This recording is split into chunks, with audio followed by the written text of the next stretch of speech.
Bonjour à tous.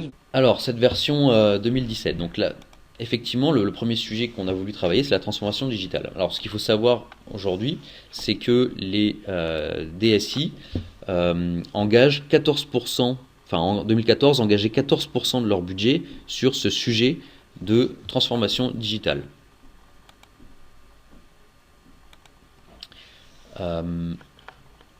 En 2015, ce budget est passé à 21%. Donc on imagine voilà, qu'en 2016, la tendance va aller en s'accélérant. Et la priorité numéro un qui était donnée dans ces budgets, c'était de digitaliser la relation client. Donc devant voilà, d'autres sujets comme digitaliser la transaction ou digitaliser le service client. Et le premier objectif était de quantifier le ROI. C'est-à-dire qu'aujourd'hui, on investit beaucoup sur les outils digitaux, donc les outils de contact, en lien avec les réseaux sociaux, le chat, le canal mail. Mais effectivement, tous ces investissements sont encore un petit peu compliqués à identifier, à quantifier. Donc voilà, ça c'était vraiment des sujets de préoccupation pour les DSI. Donc tous ces chiffres ont été donnés par une étude qui a été faite par Accenture, voilà, qui a été faite en 2015. Alors, donc on parlait de cette étude sur la transformation digitale, et donc avec cette priorité, vraiment déjà digitaliser la relation client, donc on va dire voilà, utiliser tous les ressources des réseaux sociaux, du chat, de tous les médias sociaux qui sont à la disposition de l'entreprise, pour justement être en contact avec ses clients, et puis quand même cet objectif de quantifier un petit peu tous ces investissements. Donc c'est exactement sur ces sujets qu'on a travaillé avec cette nouvelle version 2017. Alors, comment ça va se passer? Donc on a tout un tas de médias qui sont utilisés par l'entreprise, qui sont utilisés par nos clients. Donc les réseaux sociaux, alors beaucoup Twitter, beaucoup Facebook, un petit peu LinkedIn. On a le site web. Voilà, donc là c'est vraiment le média digital, le premier on va dire qui est arrivé. Alors avec des interfaces sous forme de formulaire web avec lesquels on va communiquer avec les clients. On a maintenant les applications mobiles qui sont un peu une extension du site web. Donc c'est soit le site web en version mobile, soit vraiment une application qu'on a dans les stores qui va nous permettre également de dialoguer avec nos clients. On a le chat. Alors après le chat, il y a plusieurs choses. Il y a le chat qu'on va retrouver sur le site web, il y a le chat du service client, et puis maintenant il y a Facebook Messenger également, qui est une sorte de chat un petit peu asynchrone. Et puis on a même les objets connectés, qui peuvent être des lieux de contact avec les clients. Alors ça va être en général soit des équipements qui sont utilisés par les clients, où on va pouvoir dialoguer en termes de service client. Ça va être aussi l'occasion d'étudier la consommation de nos clients. Voilà, donc tous ces messages, tous ces contacts sont assez dilués. Ils sont assez pauvres en général en informations sur le client lui-même. On va avoir simplement une adresse email, on va avoir un compte de réseau social. Parfois, on va pouvoir obtenir un numéro de client. Et donc, c'est en général des contacts voilà, qu'on va essayer d'intégrer dans le CRM. Mais pour ça, il va falloir les intégrer de manière intelligente, puisque on va avoir d'un côté la base client qui est hautement qualifiée, et d'un autre côté, tous ces contacts digitaux qui sont moins qualifiés, moins fiables, mais par contre qui sont riches en termes d'échanges de relations clients. Alors pour ça, on va en fait utiliser un principe qui va nous permettre de transformer ces contacts digitaux en bases qualifiées dans le CRM. Et donc on va pouvoir d'un côté collecter tous ces échanges, tous ces contacts dans une base qu'on appelle la base silhouette aujourd'hui, donc forcément qu'on a un petit peu étendue. Et puis on va avoir des outils qui vont nous permettre de transformer ces silhouettes en données CRM, donc en données personnes, en données entreprises.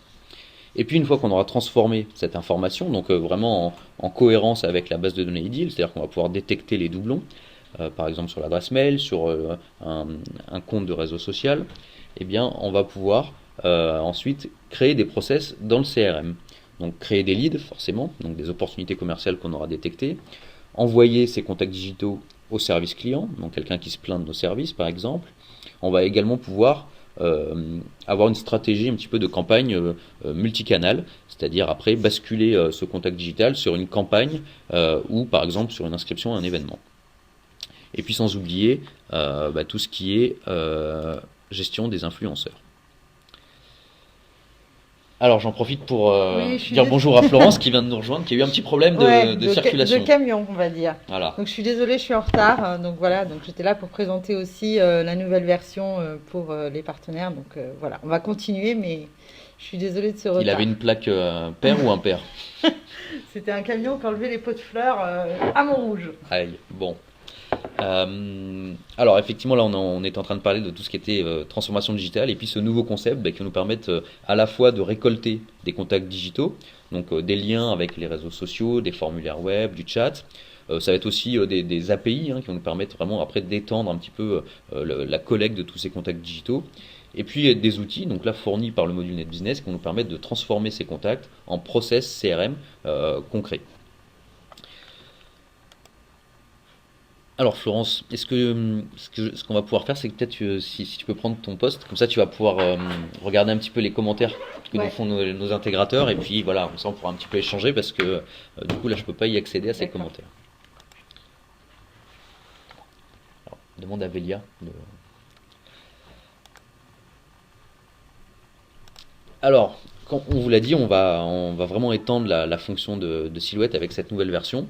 Donc aujourd'hui, cette silhouette, elle permet de collecter des informations basiques, donc l'identité de la personne, éventuellement sa société, son compte de réseau social par exemple, son adresse mail, son mobile, voilà en fait tous les moyens qui nous ont permis d'être en contact avec cette personne. Et puis alors dans cette nouvelle version, on va pouvoir toper ces silhouettes. Alors on va pouvoir les toper comme étant une opportunité de lead, de service client ou de cible marketing. C'est-à-dire qu'en fait, au moment où on va collecter le contact digital, on va pouvoir indiquer que ce contact digital est un contexte de lead, par exemple, et donc qui va être destiné à être envoyé au service commercial. Alors même chose après pour le service client ou pour le marketing. Alors ça c'est la silhouette qui a donc été un petit peu étendue. Et puis cette silhouette, au bout d'un moment, on va pouvoir la transformer. Et là, on va pouvoir utiliser les objets de la relation client idylle, donc vraiment des objets métiers. Et donc on va transformer cette silhouette, par exemple, en entreprise, si on a eu une information sur l'entreprise, une personne, dans tous les cas, avec les infos d'identité qu'elle a pu donner, ses coordonnées. Et puis en fonction de ce contexte qu'on a collecté euh, au moment du contact digital, soit envoyer une opportunité commerciale aux commerciaux, soit la demande au service client ou encore une cible marketing. Alors ce process de transformation, il peut être automatisé, c'est-à-dire qu'au moment où on va créer le contact digital, on va dire que ce contact doit être transformé immédiatement dans la base CRM. Donc dans ce cas, on va avoir un mapping des données qui va être effectué. Donc si on a par exemple collecté l'entreprise, eh bien on va pouvoir la mapper avec la base entreprise. Si on a collecté le mobile, on va le mapper avec le champ mobile de la fiche personne. Et puis tout ça va être fait en cohérence avec le moteur de dédoublonnage. C'est-à-dire que si une adresse mail existe déjà dans la base personne, eh bien c'est cette personne qui va être utilisée pour rassembler l'information du contact digital. Alors ça c'est le mode automatisé, c'est-à-dire qu'en fait il transforme à la volée la silhouette. On peut aussi utiliser un mode assisté. C'est-à-dire que là, on va avoir une logique un petit peu de workflow où on aura des silhouettes qui vont être collectées, qui vont avoir un statut à traiter. Et là, on a une personne en charge soit de la relation digitale, soit de la qualité des données, qui va pouvoir qualifier ce contact digital. Et là, cette fois-ci, qui va pouvoir du coup, alors soit utiliser ce que propose le moteur de dédoublonnage pour les doublons, mais qui va aussi pouvoir rechercher à la main dans la base, par exemple pour gérer des cas un petit peu plus subtils. Alors il peut y avoir des fautes de frappe dans les infos que nous sont envoyées par les médias digitaux. Il peut y avoir aussi des subtilités, un compte BNP, voilà, avec des filiales, bon. Et donc voilà, l'utilisateur va vraiment avoir la main pour bien associer ce contact à la bonne entreprise, à la bonne personne. Et puis à la fin du processus, eh bien, en fonction du contexte digital, eh bien, il va pouvoir aboutir à la création d'une opportunité, d'une demande de service client, ou lier ce contact à un process marketing. Voilà, donc on a deux modes, le mode automatisé et le mode assisté. Alors, quand utiliser ces deux modes, on va dire que le mode automatisé, ça va être utile pour des gros volumes. Si on fait du marketing B2C ou en gros volume en B2B. eh bien probablement on va vouloir automatiser l'envoi de ces contacts dans la base CRM. Alors évidemment, on va gagner en productivité, on peut perdre un peu en qualité de données. Et le mode assisté, on va l'utiliser soit si on a vraiment une personne qui est disponible pour s'occuper de cette qualité de données, ou soit quand on traite vraiment des petits volumes, par exemple quand on fait du B2B, où là on va faire vraiment un peu plus de dentelle, et puis vraiment on va vouloir qualifier très proprement ces contacts. Alors, un cas pratique qu'on va voir ensemble, c'est le cas des réseaux sociaux. C'est évidemment un cas, on va dire, très à la mode, hein. On n'a plus aujourd'hui une seule réunion de CRM qui ne parle pas de réseaux sociaux. Et donc on a développé dans cette version un connecteur pour un outil qui s'appelle Hootsuite. Alors peut-être certains d'entre vous le connaissent déjà. C'est, je vais demander à Florence de couper le son. Merci Florence. Et Hootsuite, en fait, c'est un petit peu c'est même beaucoup le leader de la relation client sur les médias digitaux. C'est-à-dire qu'en fait, c'est un petit outil qui va vous permettre très facilement de rassembler tous vos comptes de réseaux sociaux et d'avoir une vue d'ensemble sur tous les échanges qu'il y a au sein de vos comptes Twitter, vos comptes Facebook, LinkedIn, etc. Et donc après, bah, c'est un vrai outil de travail pour l'entreprise qui peut un petit peu s'affecter les discussions et par exemple l'affecter à un expert, l'affecter à quelqu'un qui parle anglais, etc. Et qui vont pouvoir ensuite alimenter les réseaux sociaux bah, avec des échanges. Alors, comment ça se présente? Bah, ça se présente comme ça. Donc là, on a ce dashboard Hootsuite, hein. Et puis là, on a paramétré un certain nombre de dashboards. Donc on a un dashboard à gauche là sur les réseaux sociaux qui est donc sur Facebook. Et puis on en a deux autres sur Twitter par exemple. Et donc là on va collecter un petit peu toutes les informations, tous les messages qu'on a reçus à travers les réseaux sociaux. Alors nous ce qu'on a fait c'est que en fait bah voilà donc en fait dans cet outil bah, on peut répondre directement aux personnes et puis on a ajouté des boutons IDIL qui vont permettre d'envoyer ces discussions au CRM. C'est-à-dire que concrètement on va avoir le community manager qui va être dans Outsuite, bon qui va traiter tous les messages on va dire tous les messages simples, des messages d'information basiques, des messages qui ont attrait avec la marque. Et puis dès lors qu'on est dans un message qui est plus de l'ordre du process CRM, donc effectivement un lead qui a été détecté ou un problème sérieux de service client, eh bien le community manager va pouvoir bah, discuter un petit peu avec cette personne et puis dès que l'échange est suffisamment qualifié, il va pouvoir l'envoyer à IDIL en utilisant le bouton IDIL Push. Et donc là en cliquant sur ce bouton, on va arriver dans un écran qui va nous permettre de bah, compléter quelques informations. Donc là, on a par exemple recueilli l'adresse email de la personne, son identité. Alors après, ça, c'est des infos soit qu'on a récupérées grâce aux infos de Twitter ou de Facebook, soit c'est des infos qu'on a détectées soi-même dans l'échange et puis qu'on va pouvoir renseigner à ce niveau-là. Donc là ici, ben, on a eu un certain Thomas Trouvé qui s'est adressé à nous. Il a demandé à avoir des offres pour partir en Australie. Et donc là, vous voyez, on a qualifié ce contexte comme étant un contexte de lead. C'est-à-dire que ce contact digital va être destiné à être adressé au service commercial. Alors vous voyez également, là, on a cette petite option transformation automatique. Donc là, c'est ce qu'on disait tout à l'heure. En fait, on peut indiquer à IDIL qu'on veut transformer automatiquement ce contact dans la base CRM. Si je ne le coche pas, ce contact va arriver dans la base silhouette et quelqu'un va devoir le traiter manuellement. Alors, une fois qu'on a complété ce contact, on va pouvoir soit enregistrer et basculer directement dans IDIL pour compléter le process de relation client, soit on enregistre simplement ce contact et puis on continue à travailler dans Outsuite. Donc voilà, soit un débranchement vers le CRM, soit on continue à travailler dans Outsuite et puis le contact va être traité un petit peu de manière asynchrone.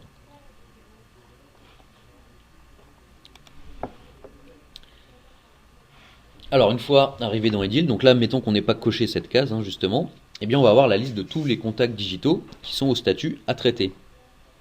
Donc là on voit un petit peu les informations qu'on a recueillies, donc le prénom, le nom, éventuellement l'adresse mail. On voit l'origine, donc là on a des contacts qui viennent de Outsuite, le contexte, donc un contexte de lead par exemple. Puis bon, bah voilà, c'est une silhouette qui a été créée le 12 octobre 2016 à 11h par exemple. Et puis on a ce bouton transformer, et c'est là où on va pouvoir passer du contact digital au contact de relation client. Et en cliquant sur ce bouton, je vais avoir ce petit workflow qui va m'être proposé. Et donc là, c'est IDIL qui va m'assister pour transformer cette silhouette en process de relation client. Donc là, vous voyez, soit je vais aller chercher à la main une personne existante, soit Edil va me suggérer des contacts. Donc là, par exemple, j'ai un Fabien Belmar qui a été retrouvé dans ce process-là, probablement parce qu'on a retrouvé la même adresse mail, par exemple. Et puis j'ai une autre option 3 là qu'on voit pas à l'écran, mais qui va me permettre de créer une nouvelle personne, parce qu'effectivement, on n'a pas trouvé de personne qui correspondait à ces coordonnées. J'ai l'impression que tout le monde ne voit pas bien. Il n'y a pas le son. Alors, est-ce que vous pouvez nous faire un petit retour sur le son Le là, à son. travers le... Et les images aussi, parce que moi je vois bien, mais Alors, si vous avez un problème de son, n'hésitez pas à vérifier également chez vous, là, si vous avez bien branché le son, les haut-parleurs, etc. Bah écoute, on a plutôt des messages positifs, hein, ok. apparemment, on voit bien. Donc si à un moment donné, vous voyez que l'écran commence à ralentir ou que ça coupe, bon, il peut y avoir après des problèmes réseau qui font que, hein, bah, n'hésitez pas à nous le dire et puis on ralentit un petit peu pour vous attendre. Ok, très bien. Donc, alors ce process de transformation de silhouette. Donc là, on l'a vu, on peut transformer une personne. Donc là, Idil m'aide un peu à créer cette personne, soit en me suggérant des ressemblances, soit en créant une nouvelle. Et puis, par la suite, je vais pouvoir créer mon opportunité. Donc là, cette fois-ci, l'opportunité va être créée à la main et complétée à la main. On va pouvoir renseigner la date, l'affecter à un commercial, bon, etc., etc. Voilà, donc là par exemple j'ai la création d'une opportunité. Donc il y a quelques champs qui peuvent être renseignés par défaut, et puis il y en a un certain nombre que je vais devoir compléter moi-même. Alors à noter ici ce champ origine. Donc là vous voyez, origine, il est topé sur réseaux sociaux. C'est important par la suite, on va en reparler, mais effectivement, tous ces contacts des réseaux sociaux euh, qu'on va, qu'on va créer dans OutSuite ou même sur d'autres contextes vont être topés avec une origine. Et là on a bien l'origine réseaux sociaux. J'ai mon petit workflow en haut à droite là, et donc je vais pouvoir à la fin enregistrer et continuer mon process. Une fois que l'opportunité est créée, j'ai un petit récap. Donc là, ce qui s'est passé dans ce process, c'est qu'on a sélectionné une personne existante, Fabien Belmar, donc on n'a pas créé une nouvelle fiche personne. Par contre, on a créé une nouvelle opportunité qui porte le titre. Donc là, dans le titre de l'opportunité, on a repris le message de Dominique Miller sur Twitter. Et enfin, la silhouette qui a été utilisée au début a été passée au statut traité. Alors là, il faut savoir qu'au niveau intégration et personnalisation, il y a beaucoup de choses qu'on va pouvoir faire. D'abord là, la silhouette qui est passée au statut traité, ça c'est un comportement qui va être paramétrable. C'est-à-dire qu'on va pouvoir dire, soit on conserve la silhouette et on la passe à un statut traité, de sorte qu'elle soit plus dans les listes de travail des utilisateurs, soit on la supprime. Ça peut être aussi intéressant si on a beaucoup de volume et si on veut s'épargner un petit peu des données dans la base superflues. Ça peut être éventuellement intéressant de la garder si jamais il y avait des informations qui n'avaient pas pu être transformées, et dans ce cas on aura une trace et on pourra retrouver une information. Ensuite, il y a cette problématique de mapping. Évidemment, donc là on a pris des cas simples, prénom, nom, mobile, etc. Mais les formulaires de saisie qu'on a vu tout à l'heure sont personnalisables, on peut ajouter des champs, et du coup on a un fichier de configuration qui va nous permettre de mapper les données de la base silhouette avec les données personnes, entreprises, voire même opportunités, demandes et cibles marketing. Voilà, donc toutes ces données qu'on va recueillir sont non seulement extensibles, mais en plus on va pouvoir personnaliser le mapping avec la base CRM. Donc tout ça est à la main de l'intégrateur et donc ça peut vraiment s'ajuster en fonction des besoins.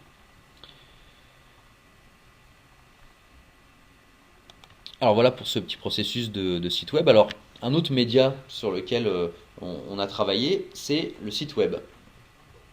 Donc là, même chose, c'est un petit peu le même principe, c'est-à-dire que sur votre site web, vous allez recueillir des contacts à travers des formulaires, donc il peut y avoir différentes formes qui peuvent être plus ou moins élaborées, et de la même manière, on va essayer de transformer ces contacts qu'on a à travers le site web en process de relation client. Alors d'abord, quels sont les formulaires qu'on va pouvoir utiliser avec le CRM? Eh ben, ça va être des formulaires un petit peu comme vous voyez là, c'est vraiment le formulaire de contact qu'on a sur le site web, où en fait on va vraiment essayer de recueillir de nouvelles informations. Donc on n'est pas sur des formulaires qui s'adressent à des clients existants, mais on est vraiment sur recueillir de nouveaux contacts.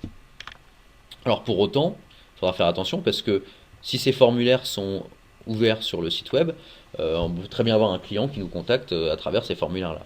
Donc même chose, il faudra aussi prendre en compte l'aspect qualité de données et dédoublonnage dans ces processus-là.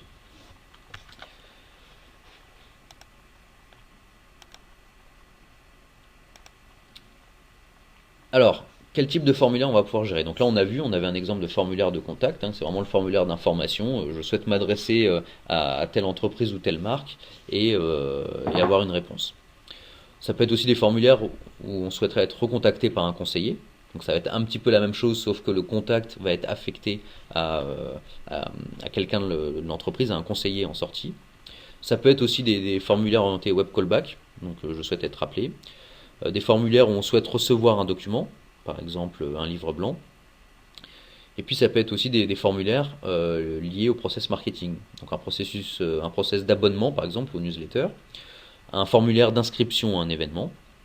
Et puis on n'oublie pas évidemment les formulaires qui sont orientés service client. Et donc dans ce cas-là, a priori, on souhaitera collecter le numéro client ou du moins des informations suffisamment qualifiantes pour pouvoir retrouver ce client et derrière enclencher un vrai process de service client.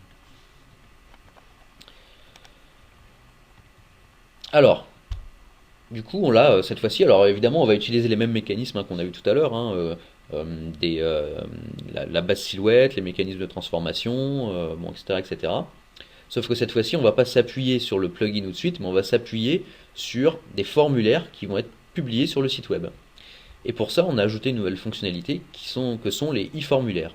Ces e-formulaires, on va pouvoir les paramétrer dans iDeal, dans le module NetBusiness, et on va pouvoir vraiment indiquer les champs, le texte qu'on veut utiliser, et même les règles de contrôle sur les champs. Donc on paramètre son e-formulaire dans iDeal.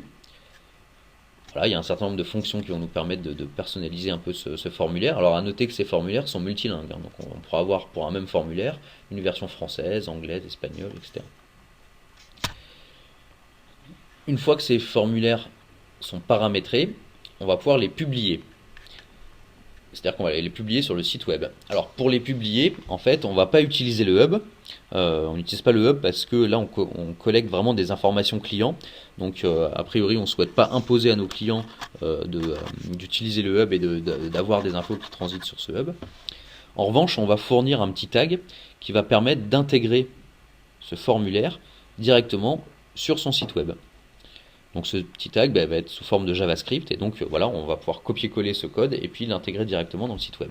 L'objectif là, c'est vraiment de fluidifier en fait tous les projets d'intégration entre le site web et le CRM. C'est-à-dire qu'on veut vraiment limiter à la fois le nombre de personnes qui vont travailler sur le projet, parce qu'en général il faut le webmaster, il faut le marketing, il faut les personnes en charge de la qualité de données, éventuellement les métiers.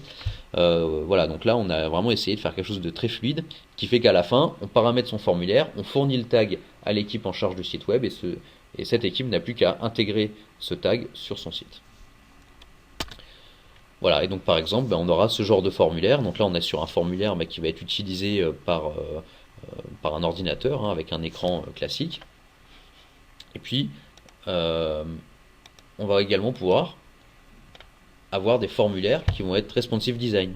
C'est-à-dire que là, le même formulaire, si on l'utilise avec une tablette, eh bien son design va être un petit peu adapté. Donc là, vous avez vu, dans l'écran d'avant, j'avais par exemple, j'avais tout l'espace qui était occupé, et puis j'avais les libellés des champs qui étaient alignés à droite. Bon là par exemple, si l'écran est un peu plus petit, les libellés des champs vont être alignés à gauche. De sorte que quand l'écran est très grand, voilà, on est bien cet alignement des libellés des champs, et puis on est sur un affichage plus classique avec une tablette. Et puis bien entendu, on n'oublie pas les smartphones. Et là, dans le cas des smartphones, vous voyez le libellé passe au-dessus du champ. Donc vraiment, on a ces comportements responsives qui sont fournis vraiment en standard hein, dans ces formulaires. Alors ce qui n'est pas standard, après, c'est évidemment la charte de ces formulaires. C'est-à-dire que nous, on va fournir un petit peu des ossatures HTML hein, qu'il va falloir personnaliser en utilisant du CSS pour l'adapter à son site web. Donc là, par exemple, si on est la marque Voyage Plus, on mettra le logo, on mettra les titres, la couleur des champs, etc., etc.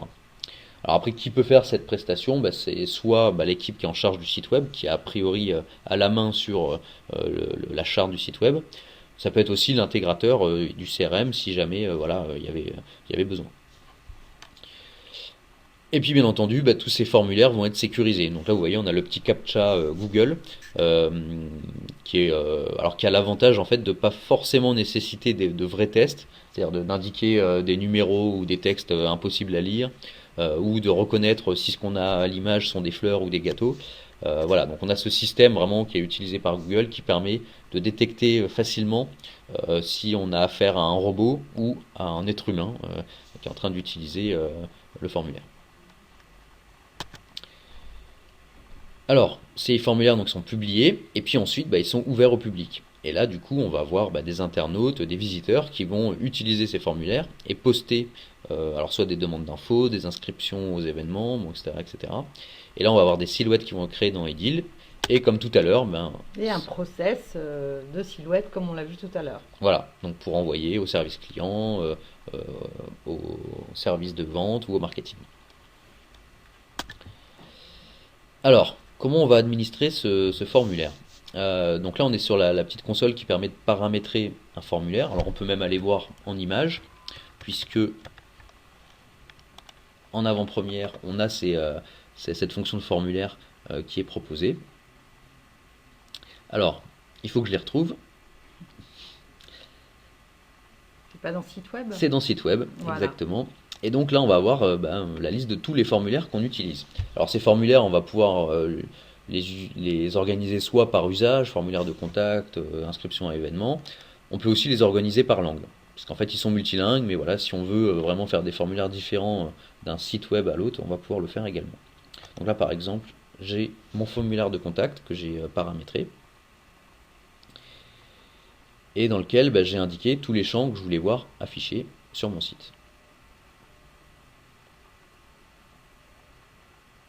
Eh bien, c'est pas rapide. Ça n'a rien à voir avec cette Ça n'a nouvelle rien à, fonction. voilà. Et ça n'a rien à voir avec l'état de la version qui sort le 19 décembre, on vous rassure. Voilà, donc là j'ai mon formulaire de contact.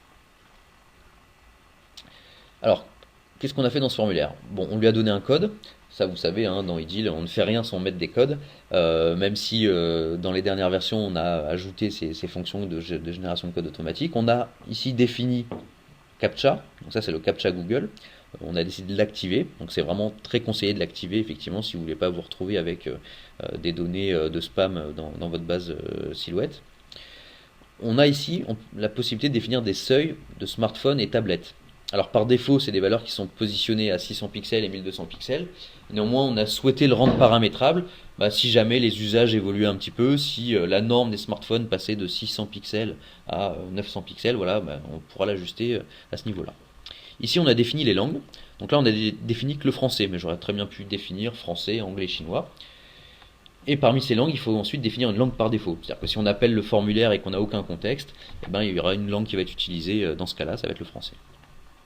On peut indiquer que le visiteur peut choisir la langue du formulaire. Donc là, après, c'est vraiment une question d'organisation, hein. Soit vous avez un formulaire unique qui gère plusieurs langues, et dans ce cas, ça peut être pas mal de laisser le visiteur choisir. Vous pouvez être aussi dans le cas où vous avez vraiment bien segmenté vos différents sites web et concrètement le site web français appelle un formulaire en français et donc dans ce cas-là on peut ne pas laisser l'utilisateur choisir sa langue. Et puis le plus important ici, j'ai défini des éléments. Alors là j'ai défini un certain nombre de champs qui sont utilisés dans ce formulaire et donc vous voyez à chaque fois c'est des champs qui sont liés à la base Silhouette. Donc on n'attaque pas directement la base personne ou entreprise, on passe par la Silhouette qui est une sorte de sas de validation. Toujours ce process de qualité de données. Voilà. Et on peut associer des comportements à ces champs. Donc là, par exemple, si je prends le champ nom, ici, j'ai indiqué, par exemple, que le champ allait être obligatoire. Donc on a comme ça une batterie de contrôles qui sont fournis. On peut vérifier l'adresse mail, par exemple. Et puis on peut personnaliser un petit peu l'expérience utilisateur. Par exemple, ici, on peut avoir un petit texte d'aide si on a un champ un petit peu compliqué. Je ne sais pas si c'est le numéro de contrat, par exemple, indiquer où il est imprimé, je sais pas, sur les courriers qu'on lui envoie, etc., etc. On peut avoir aussi des petits textes de confirmation, par exemple, pour valider que l'adresse mail est effectivement une bonne syntaxe. Ensuite, on va pouvoir définir également des champs prédéfinis. Alors là, on attaque un petit peu des choses plus complexes, mais on peut par exemple indiquer que le contexte de ce formulaire est un contexte de lead. Et donc, du coup, dans le process de transformation des silhouettes, eh ben, on va être orienté vers le service commercial. On peut initialiser la langue de la silhouette, bon, etc., etc. On peut définir des messages. Voilà, donc un message de remerciement une fois que le message a été posté, un message d'échec s'il y a eu un problème technique, et puis personnaliser quelques libellés. Et là, vous voyez, on a ce bouton déployer, donc là qui va nous permettre de fournir le JavaScript à l'utilisateur. Alors, je vais cliquer dessus, et par exemple, si je veux indiquer que c'est un formulaire sous forme en français, et ben voilà, IDIL me fournit ici le JavaScript qu'il faut ajouter dans l'entête, et puis ici, un petit code HTML qu'il faut placer à l'endroit où on veut positionner le formulaire. Et puis je peux également tester ce formulaire. Donc là, je vais le tester uniquement dans mon application, je ne vais pas le tester sur le site web. Et là, on va voir que IDIL va me générer mon formulaire avec tous les règles de contrôle et les règles d'affichage que j'ai définies. Voilà, on va par exemple indiquer qu'on veut du français.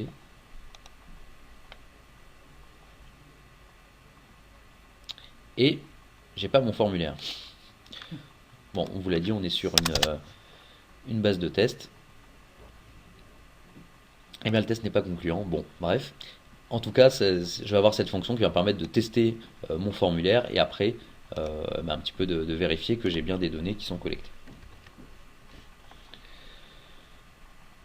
Alors voilà pour tout ce qui est administration de ces formulaires, ajout de champ on a vu, quelques caractéristiques, donc ces formulaires sont responsives, ils sont multilingues, ils sont sécurisés avec le CAPTCHA Google, et puis on peut paramétrer les textes, les champs et les contrôles. Alors quelques exemples de paramétrage avancé qu'on va pouvoir faire, donc là ça va être intéressant pour vous intégrateurs. Par exemple, si on fait un formulaire d'inscription à un événement, on va pouvoir ajouter un champ événement sur notre formulaire. Et en fait, quand on utilise des champs qu'on appelle des champs FOB, donc des champs vers une table, IDIL, on va pouvoir indiquer quels sont les événements qu'on rend disponibles dans la liste de valeurs. Parce qu'évidemment, si on veut faire un formulaire d'inscription à un événement, bon déjà c'est pas sur les événements passés, c'est probablement sur un événement futur, mais c'est pas forcément sur tous nos événements. Peut-être que ce formulaire est dédié à uniquement un salon en particulier. Un webinar par exemple. Ou un webinar, exactement. Voilà, donc on peut aussi définir un seul événement. Donc, et là, du coup, on va utiliser des champs prédéfinis. Donc, si votre formulaire est vraiment dédié à un seul événement en particulier, on va pouvoir aussi le gérer comme ça. Pour les formulaires de type service client, donc là, on va pouvoir définir des types de demandes. Donc là, ça va être vraiment des motifs de contact. Donc là, on va utiliser une liste de valeurs. C'est pas l'objet qualification qui est utilisé pour ça? Alors non, on n'utilise pas l'objet qualification, qui peut être très complexe. On a des clients qui ont 100 ou 200 valeurs de qualification. Donc là, on va définir, et puis sur un formulaire de contact, il faut être simple, faut pas embrouiller notre client. Et donc, on va définir par exemple 5 ou 6 valeurs. Et par contre, ces valeurs qu'on met sur le site web, on va les mapper avec des qualifications. Ce qui fait que quand elles arrivent au service client, elles sont préqualifiées. Et alors après, si on a des règles de gestion sur nos qualifications, elles vont être jouées automatiquement. Donc envoyer un mail pour dire on a bien reçu, affecter à une équipe, etc., etc. Et puis alors après, petite subtilité, cette liste de valeurs de motifs de service client, on peut les afficher sous forme de radio-bouton. Donc si j'ai 2-3 valeurs, ça peut être intéressant. Ou sous forme de liste de valeurs, plus classique, avec la petite liste de sélection. Et puis là, si on a 5-6 valeurs, ça peut être un peu plus efficace en termes d'ergonomie. Alors je crois qu'on a eu des questions qui sont passées, Florence, je sais pas si... Oui, le client, donc une des questions c'était est-ce que le client peut choisir lui-même à quel événement il veut s'inscrire? Donc oui. Oui. Puisque on peut sélectionner, mettre à disposition l'inscription en quelques événements. Justement. Voilà, alors c'est les événements parmi ceux définis par l'administrateur du formulaire web. La question c'est est-ce que ça se présente sous forme d'une liste? Alors oui, les événements là, ça sera sous forme de liste, effectivement. D'accord. Alors un autre cas d'usage, ça va être le cas des formulaires web qu'on va utiliser avec les emailing. Donc là, on va être plus sur de la prospection, trouver des leads ou faire de l'upselling sur nos clients existants. Et donc là, dans ce cas-là, on va pouvoir ajouter un lien vers le formulaire. D'accord? Donc là, vers notre site web en fait. Et on va pouvoir initialiser les champs du formulaire. C'est-à-dire que si toi, Florence Romero, tu reçois un email, tu vas cliquer sur ce formulaire qui te propose un nouveau produit, et puis il y aura toutes tes informations qui vont être pré-saisies dans Préciser. le formulaire. Alors ça, c'est quelque chose qui se paramètre, qu'on peut activer ou pas. Voilà, c'est pas forcément souhaitable. On a Oui, parfois des clients qui souhaitent pas que les infos soient tout à affichées sur le fait. site. Et parfois même, on n'a pas forcément les bonnes informations. Du fait, la ressaisie d'un client peut être positive aussi. Comme ça, on valide la qualité des données. Voilà. Et on va également avoir cette notion d'origine, là dont on a parlé tout à l'heure pour Outsuite, qui va être présente. Euh, et donc, par exemple, si on a défini une origine sur un emailing, eh bien cette origine va être transportée jusqu'au formulaire et va être récoltée au niveau de la silhouette et des données transformées. Alors j'ai une question, est-ce que l'utilisation de ces formulaires nécessite un abonnement au hub? Non, non, non, comme je vous l'ai dit, on n'utilise pas le hub pour cette fonction. Alors par contre pour les emailing si, mais ça vous le savez déjà, c'est comme ça qu'est structurée l'architecture aujourd'hui. Mais là pour les formulaires web, on n'utilise pas le hub, justement pour pas stocker des infos clients qui peuvent être un petit peu sensibles, c'est quand même des leads, sur le hub. Donc ça va rassurer les quelques intégrateurs qui ont des problèmes avec des clients qui ne veulent pas installer le hub IDIL. Par exemple dans les banques, je ne cite personne. Bon voilà quelques exemples de paramétrage, mais effectivement on a prévu cette nouvelle fonctionnalité vraiment pour collecter des informations et puis injecter des process CRM à partir non seulement du site web mais aussi de tous les médias sociaux de l'entreprise. Alors, on l'a dit tout à l'heure, une des préoccupations des DSI c'était de pouvoir quantifier le retour sur investissement de tous ces investissements qui sont faits sur les médias digitaux. Eh bien on y a pensé dans Edil et pour ça on a utilisé cette fameuse fonction d'origine là dont je vous parle depuis un moment, qui va nous permettre de tracer l'origine des contacts. Ah, alors il semblerait que vous perdez le son. Je crois que c'est Rada d'Humanis là qui nous dit qu'il a perdu le Ouais. son. Ah, alors, chez Almavia c'est bon. Bah, tout le monde est OK, donc Rada, c'est visiblement juste toi. Donc, Là elle nous entend pas en même temps, ouais. ça se trouve. Mais tu peux lui indiquer là, hein.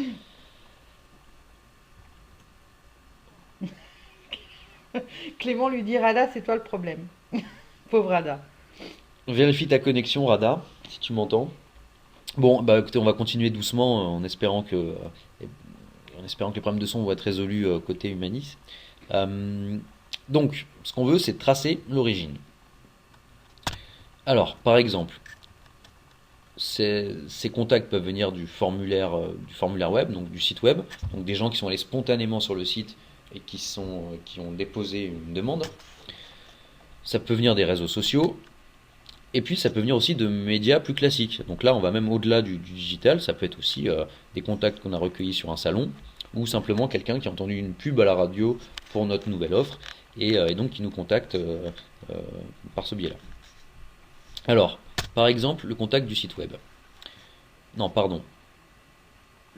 Alors, on va tous les faire. Le contact du salon. Donc là, par exemple, on a organisé un salon, et puis on a recueilli des contacts pro sur ce salon. Donc, on a injecté les données dans la base silhouette, on les a transformées, et par exemple, on a créé une nouvelle entreprise, une nouvelle personne et une opportunité commerciale. Donc là, chacun de ces trois objets qui ont été créés dans Edit, donc ces trois enregistrements, sont topés avec l'origine du salon.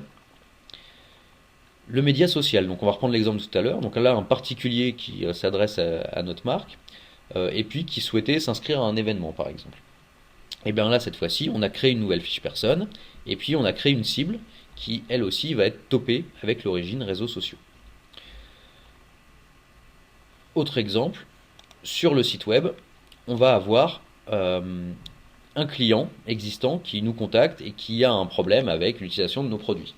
Donc là, cette fois-ci, on n'a pas créé de fiche entreprise ou personne, il est déjà client, donc on l'a retrouvé grâce au moteur de dédoublonnage. En revanche, on a créé une nouvelle demande qui, elle aussi, va être topée avec l'origine formulaire web.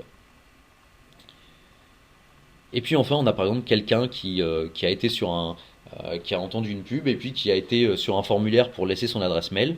Là, cette fois-ci, on n'a pas transformé l'information, parce qu'avec l'adresse mail, c'est pas assez pour faire une vraie relation client, on va dire. Du coup, on l'a créé uniquement dans la base silhouette et on l'a topé uniquement à ce niveau-là avec l'origine publicité. En revanche, dans tous les cas, toutes les silhouettes qui sont créées sont elles topées avec la bonne origine. Alors du coup, on va vraiment pouvoir travailler sur ce qu'on appelle l'empreinte marketing ou l'empreinte digitale. Alors, premier exemple, un visiteur navigue sur Internet. Donc là, il y va spontanément. C'est pas une campagne d'emailing.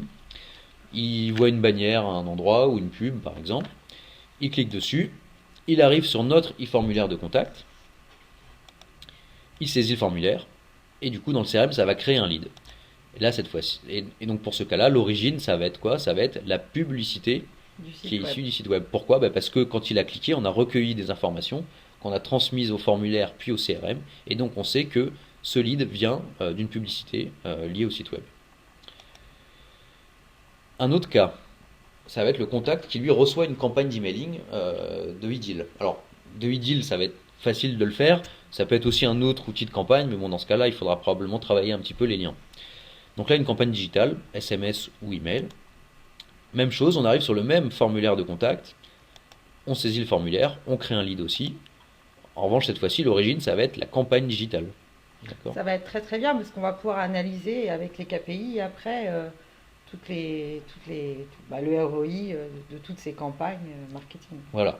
Et Parfait. donc, alors en plus, on va pouvoir parler en termes de chiffre d'affaires, de lead, mais aussi avec des choses plus facilement quantifiables. Par exemple, le nombre de fiches personnes créées.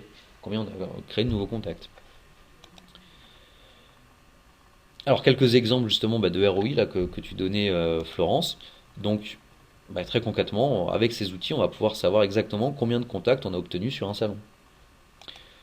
On va pouvoir connaître les revenus qui sont liés à une campagne AdWords. Ou encore, on va pouvoir connaître le nombre d'inscriptions au webinar qu'on a eu grâce à un Un emailing. emailing. Alors, on peut aller regarder un petit peu en image comment ça se passe. Euh, alors déjà, côté CRM.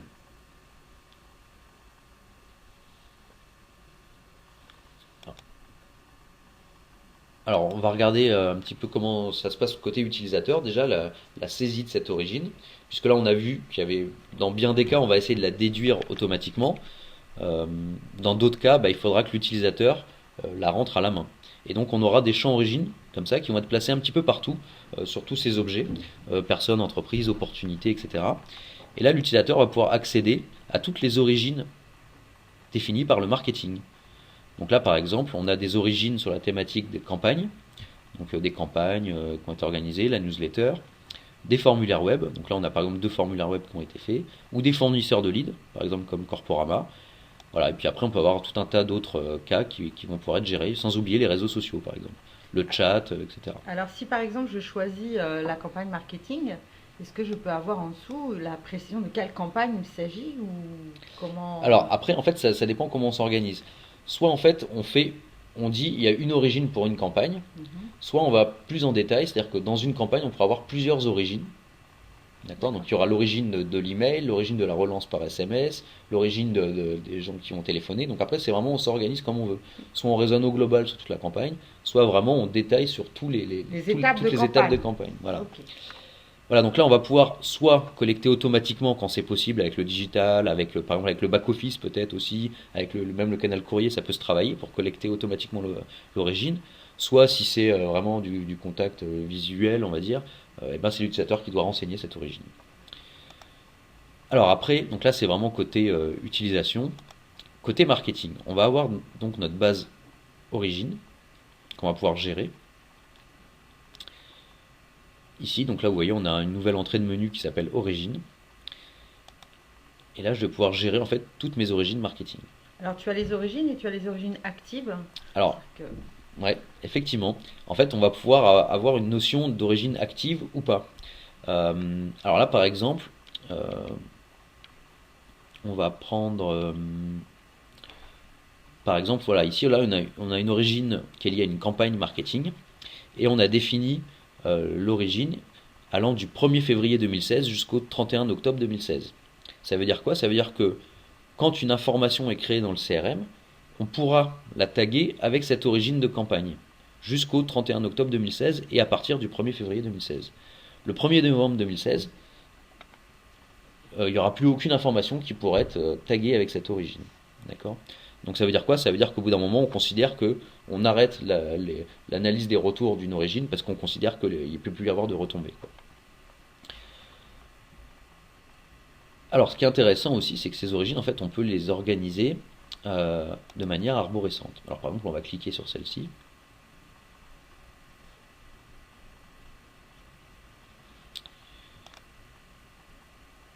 Voilà. Donc là, par exemple, on a défini une campagne téléphone qui fait partie, en fait, d'une. Alors, c'est pas vraiment une campagne, c'est un envoi qui fait partie d'une campagne qui s'appelle Third Party. D'accord? C'est-à-dire qu'en fait, au niveau de cette campagne, enfin de cette origine third party, en fait, on va pouvoir analyser le ROI de cette origine, mais aussi de toutes les origines filles. D'accord? Donc là, on voit par exemple que euh, au global, cette origine plus ces origines filles ont généré 42 opportunités. On en a gagné 22. Ça fait un taux de transformation de 52. On a gagné un chiffre d'affaires de 5 millions de chiffre d'affaires. On aura le séparateur des milliers dans la version finale. Et puis éventuellement d'autres choses. Donc on a généré des sites marketing, on a créé des demandes au service client, on a renseigné des nouvelles fiches personnes, nouvelles fiches entreprises, etc., etc. Voilà, donc on peut vraiment avoir cette vue groupe et puis comme ça naviguer rapidement d'origine en origine. Euh, Par exemple, voilà, pour aller hop, rapidement voir combien on a de retour d'investissement sur un canal en particulier. Alors, on peut l'utiliser pour les campagnes, mais aussi pour les fournisseurs de leads, en fait, pour tout ce qui peut apporter des informations dans le CRM. Tout ce qui va générer du lead et du chiffre d'affaires. Voilà. Exactement. C'est-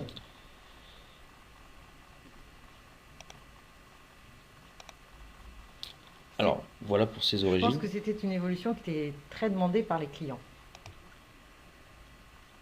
Alors voilà quelques exemples. Donc là, on a par exemple une origine qu'on a associée en fait à une campagne qui s'appelle campagne catalogue 2017. On l'a mis dans une catégorie. Donc ça, c'est ce qui permet après à l'utilisateur de bien voir les origines dans ce qu'on a vu tout à l'heure. Puis voilà, pareil, on a un certain nombre d'indicateurs qui ont été remontés pour cette campagne.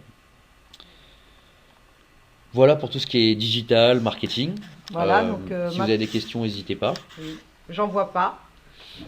Donc maintenant, on va voir l'amélioration des rapports, des KPI et des fichiers Excel. On a fait pas mal de choses pour simplifier ce reporting. Alors, on l'a déjà nettement amélioré dans la dernière version avec IDIL KPI.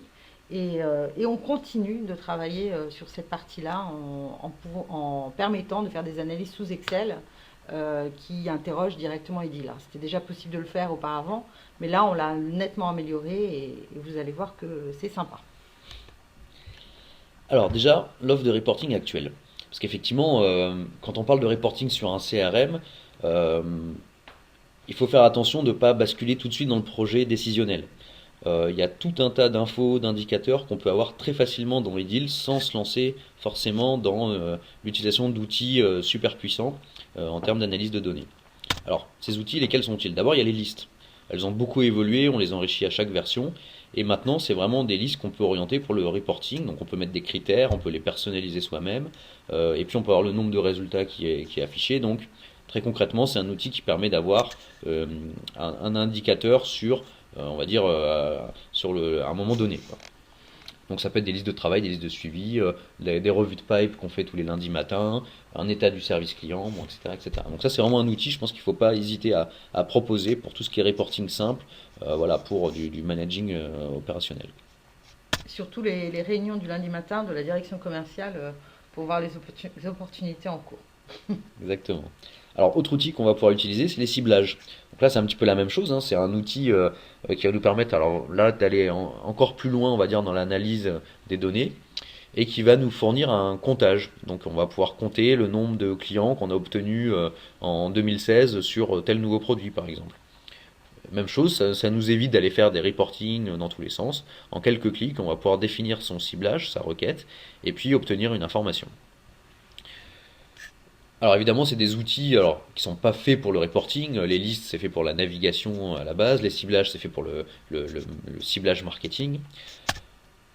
On va avoir d'autres outils qui sont là vraiment dédiés au marketing comme KPI. Donc effectivement, comme le disait Florence, on l'a beaucoup amélioré là dans les dernières versions et maintenant on peut aller vraiment très très loin avec des représentations très sympas, avec le support des tableaux croisés, avec l'export dans Excel, en PowerPoint, PDF, en images, etc.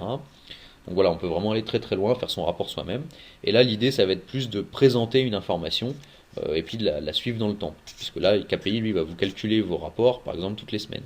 Et donc, vous pourrez avoir également l'historique de vos indicateurs.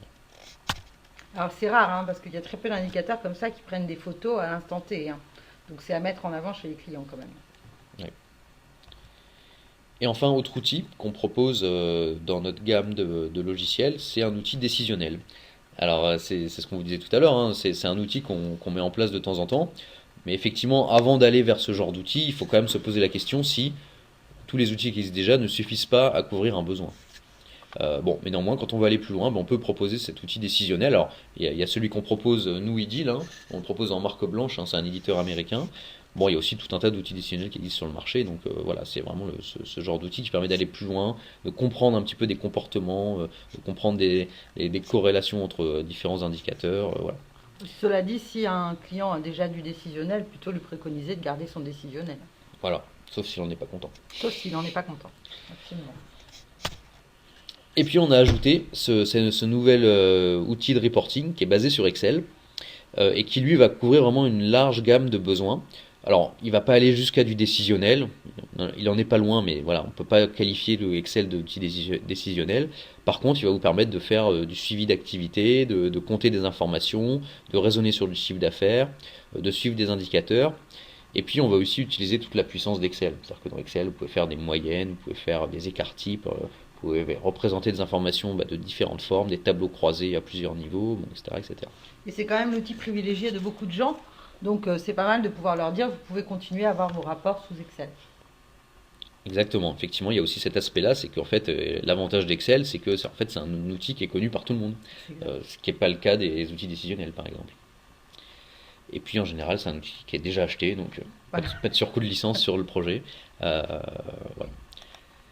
Alors, comment ça marche? On va définir un template Excel, un petit peu comme aujourd'hui, on définit des templates de modèles de Fusion Word. Par contre, c'est pas le même moteur qui est utilisé, mais c'est un petit peu la même philosophie. Donc, un modèle de template Excel dans lequel on va mettre tous les graphiques et analyses qu'on veut faire, mais dans lequel il n'y aura pas forcément nos données.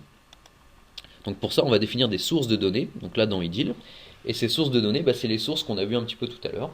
Donc, ça peut être des listes XML IDIL, hein. Ça peut être des ciblages ou des populations, ça peut être aussi des requesters. Donc là, vous voyez bien l'intérêt de chaque outil, c'est qu'avec les listes, bon, ça se personnalise assez facilement. On peut aller assez loin dans les données qu'on veut recueillir. On peut définir le format de sortie. Avec les ciblages, on va pouvoir faire des requêtes plus élaborées, faire des requêtes sur des comptages, par exemple, sur des jointures entre des tables. Euh, et on a ajouté la possibilité de définir les colonnes qu'on veut exporter dans ces ciblages des populations. Et puis enfin, on a les requesters qui permettent d'écrire des requêtes SQL, donc là qui permettent d'ouvrir toute la base de données du CRM pour alimenter notre template Excel.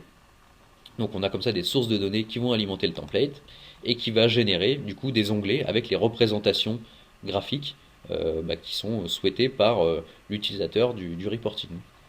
Et donc là, vous avez toute la possibilité de représentation dans Excel. Donc voilà, des vues sous forme de, je sais plus comment on appelle ça, là, D'araignée, je sais pas, oui, c'est un nom. voilà, bon, les bulles, les histogrammes, etc., etc. Alors voilà comment ça fonctionne.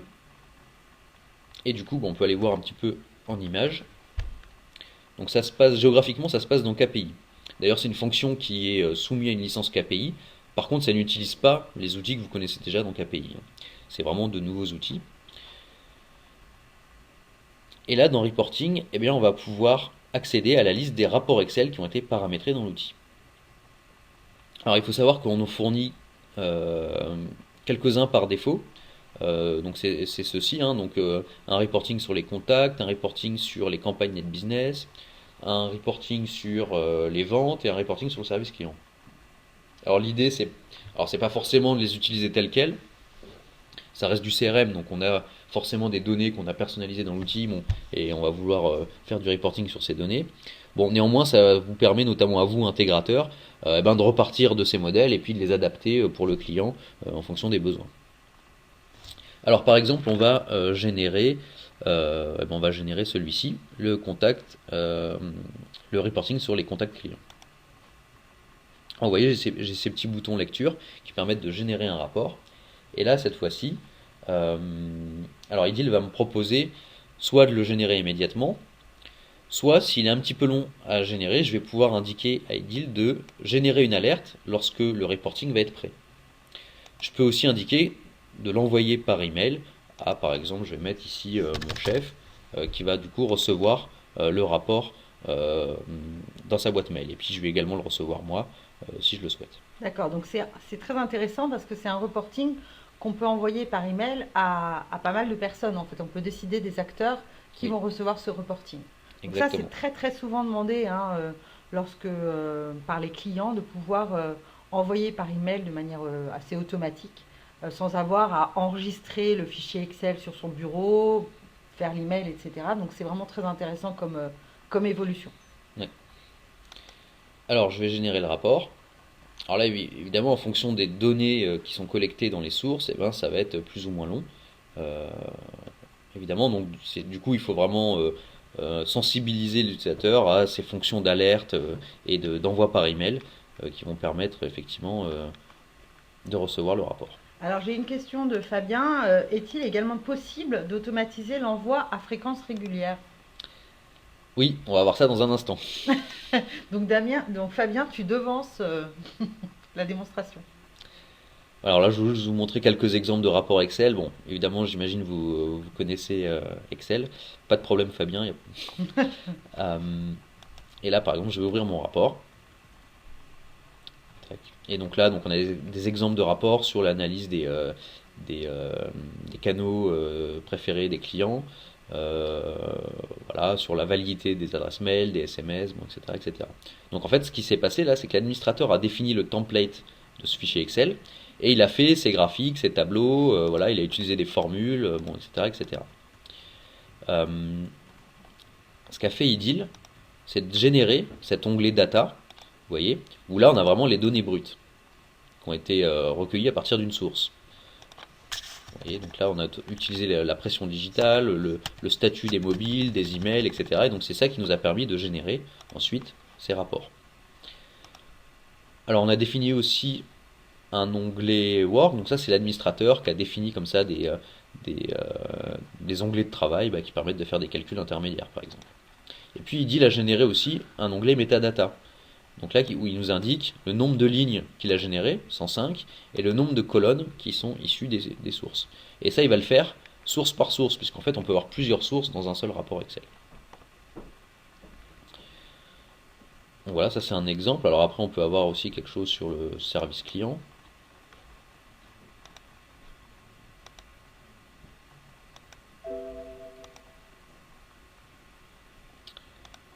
Hop.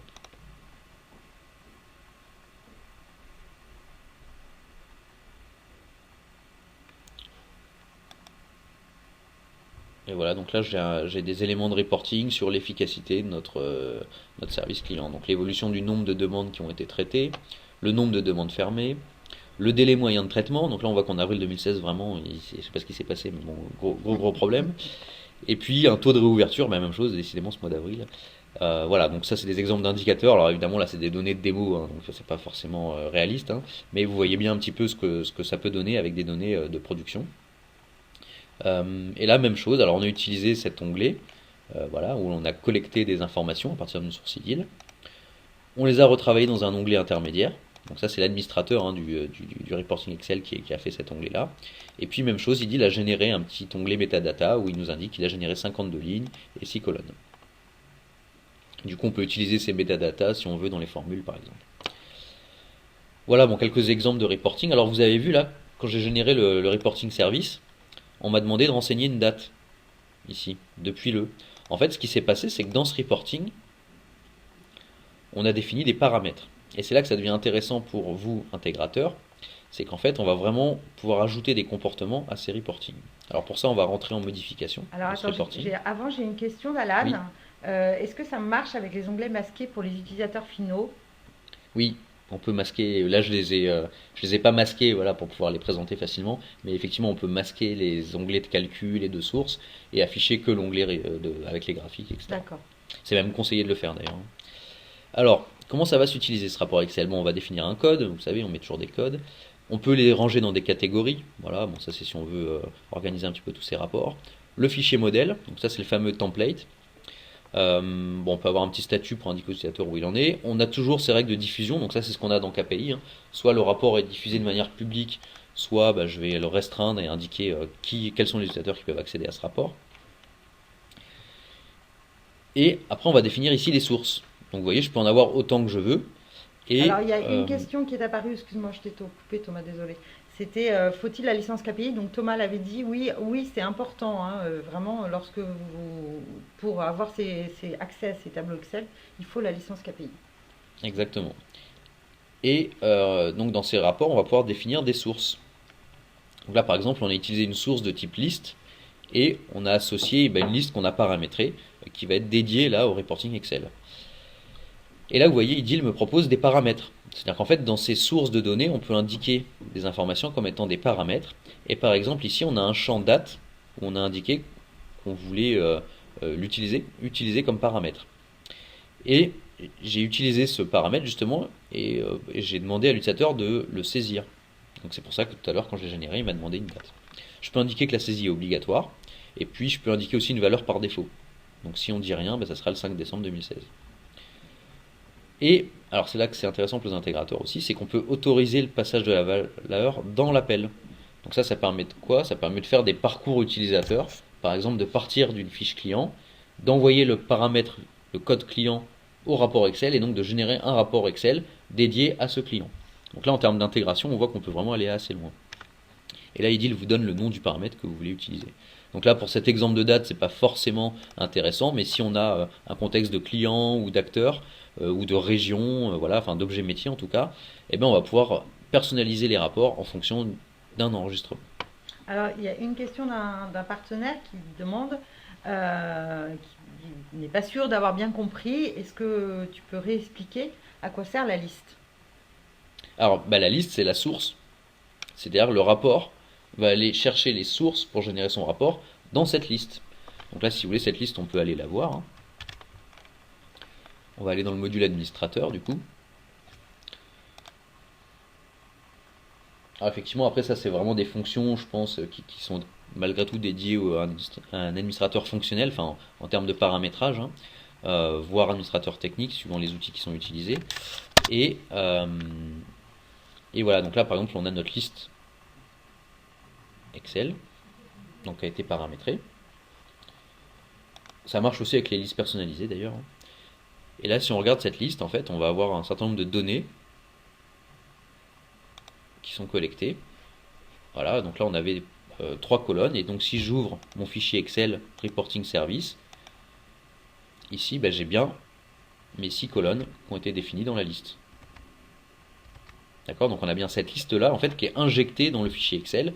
Et après, dans Excel, on fait son rapport. Très bien, bon, donc elle te remercie. Ben non, ouais.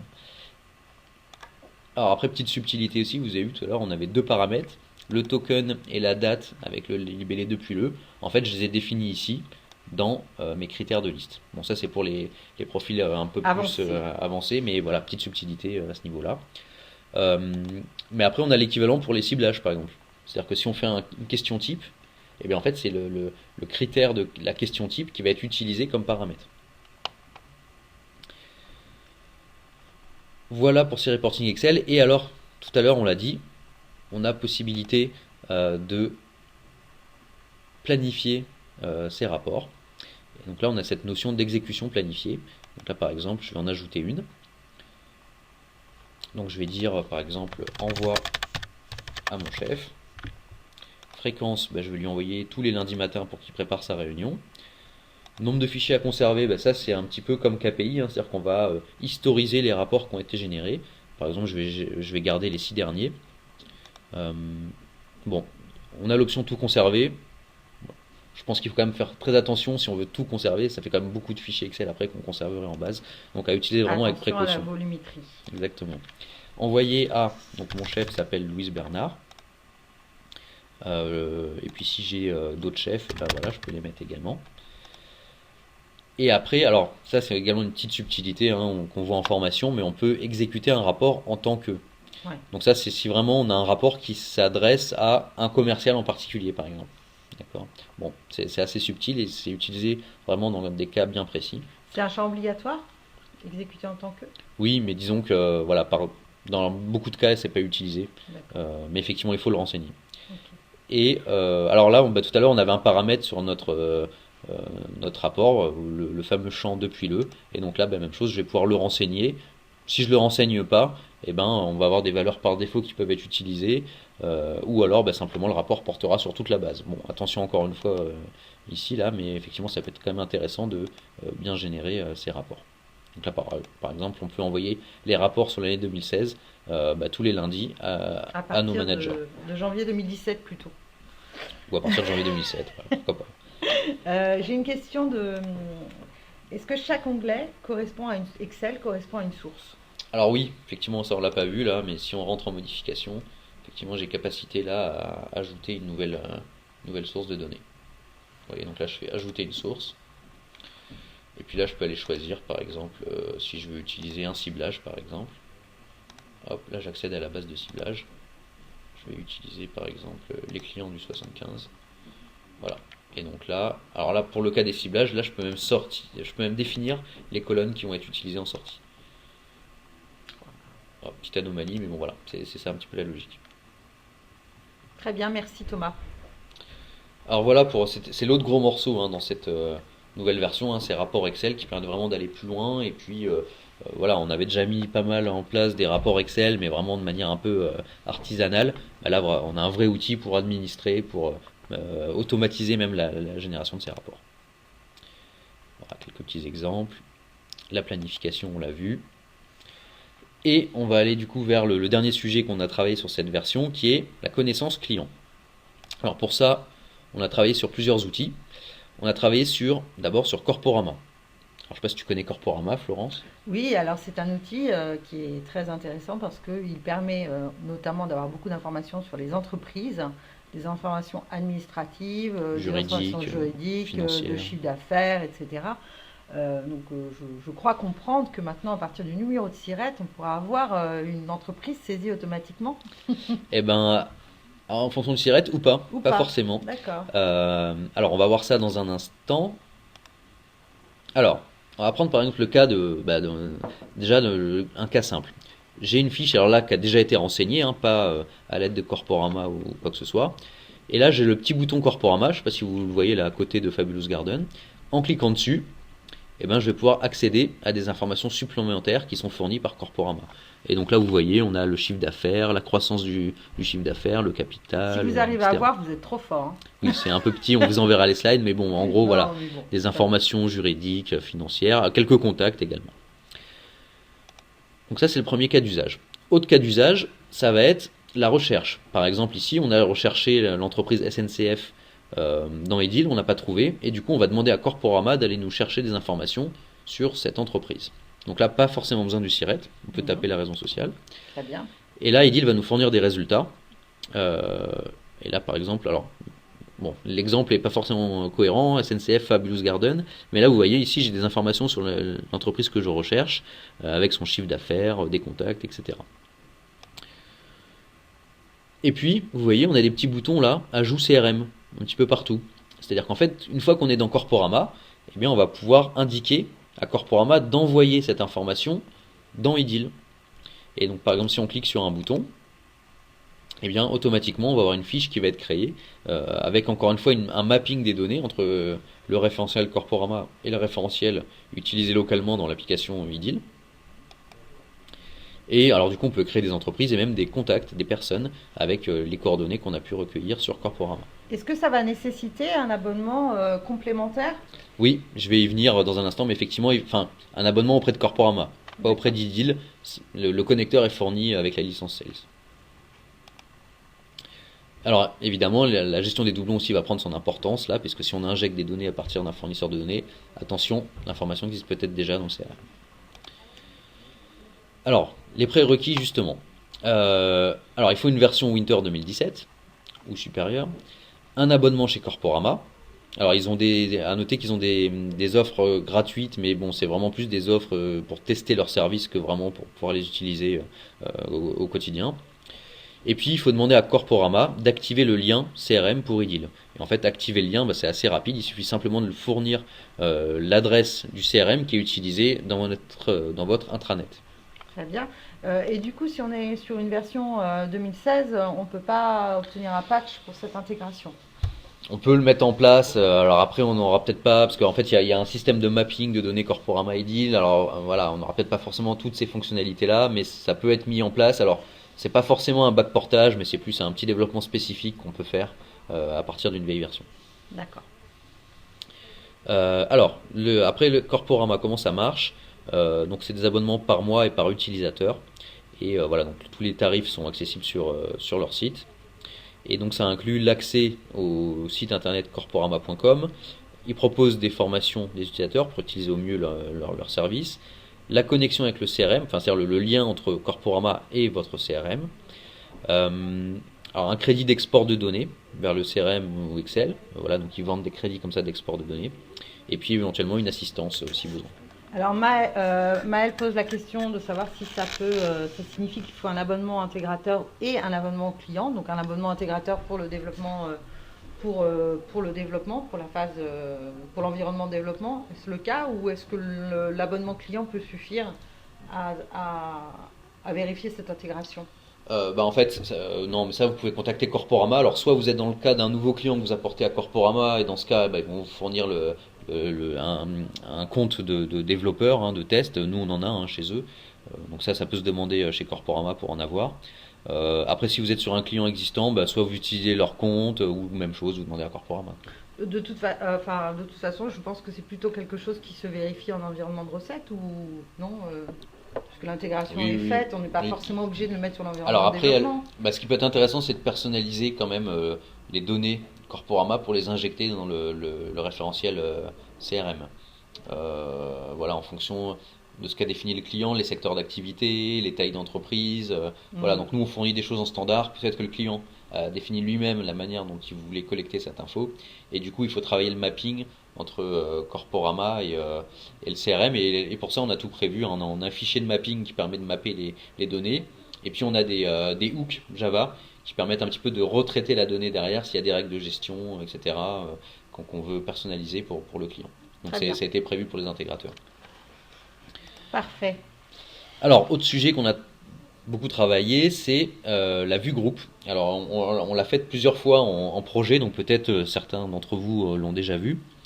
Alors là, la vue groupe, donc on est vraiment en B2B, et ce qu'on veut fournir à l'utilisateur, là, c'est une vue de la relation client, non pas sur son client, mais sur son client et l'ensemble des filiales qui composent un groupe. Donc par exemple un groupe Crédit Mutuel ici. Donc là vous voyez, vous avez le Crédit Mutuel avec toutes les filiales qui sont en dessous. Pour chacune des filiales, on a le statut, est-ce qu'elle est prospect, est-ce qu'elle est client.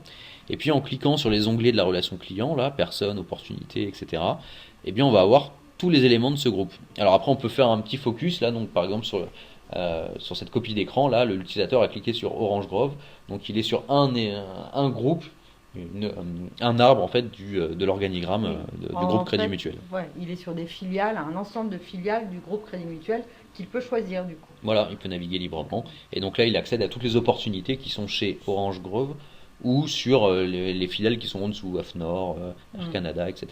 Donc enfin une vision consolidée qui était tellement souvent demandée et qu'on était obligé de faire en spécifique, qui existe maintenant en standard. Donc je pense que ça va aussi être très satisfaisant pour les intégrateurs. Exactement. Et puis en plus, ça peut se personnaliser comme n'importe quelle liste, comme n'importe quelle fiche iDeal. On peut très bien rajouter un onglet contrat où on affichera tous les contrats du groupe, par exemple. Et puis savoir un peu comment ils sont équipés. Autre outil qu'on a, alors là c'est pas une nouveauté, c'est plus deux modules qu'on a intégrés, c'est le module Sales et le module Keybase. Alors vous connaissez peut-être déjà l'intégration du module Keybase avec le module Service, C'est-à-dire que vous qualifiez une demande du service client et IDIL va vous proposer soit des fiches en lien avec cette qualification, soit vous proposer d'aller explorer la base de connaissances, ajouter des fiches de connaissances à cette demande afin d'orienter le client. Ensuite, on peut soit les lire et les donner au téléphone, à l'oral, soit les imprimer, soit les envoyer par mail. Eh bien, on a les mêmes fonctions pour l'opportunité commerciale maintenant. Donc on va définir cette fois-ci non pas une qualification mais des produits qu'on veut dans l'opportunité commerciale. Et en fonction de ces produits, IDIL va m'afficher toutes les fiches de connaissances qui sont en lien avec ces produits. Et puis je peux librement aller explorer dans la base de connaissances, envoyer des fiches par mail, etc., etc. L'idée c'est vraiment d'avoir un outil d'aide à la vente pour que les forces commerciales aient plus d'informations sur les produits, les vendent mieux, puissent même avoir plus de transparence avec leurs commerciaux, puisqu'en fait, si vous avez ça sur tablette, vous pouvez très bien partager cet écran avec votre client, ouais. Et puis voilà, aller regarder directement l'information dans cette base de connaissances. C'est le fameux, la fameuse fonctionnalité 4 mains qui est très souvent demandée, de pouvoir comme ça présenter les choses sur une tablette au client. Donc c'est vraiment la base de connaissances, mais cette fois adaptée aux produits. Alors du coup, est-ce que quand on est connecté comme Sales, on a accès aux fiches produits, c'est bien séparé de la base de connaissances classique? Non, c'est la... Bon. Elles sont partagées. L'idée c'est que c'est une base de connaissances, hein. Donc l'idée c'est vraiment qu'on partage tout. Et voilà. Alors après, on peut les ranger dans des produits, etc. Donc ça permet de pas forcément embêter le service client avec ses fiches produits. Mais on sait aussi qu'un service client, des fois, il faut qu'il vende. Donc c'est quand même intéressant de pouvoir partager les informations. On sait que des fois les commerciaux font du service client, à un niveau 1 en tout cas.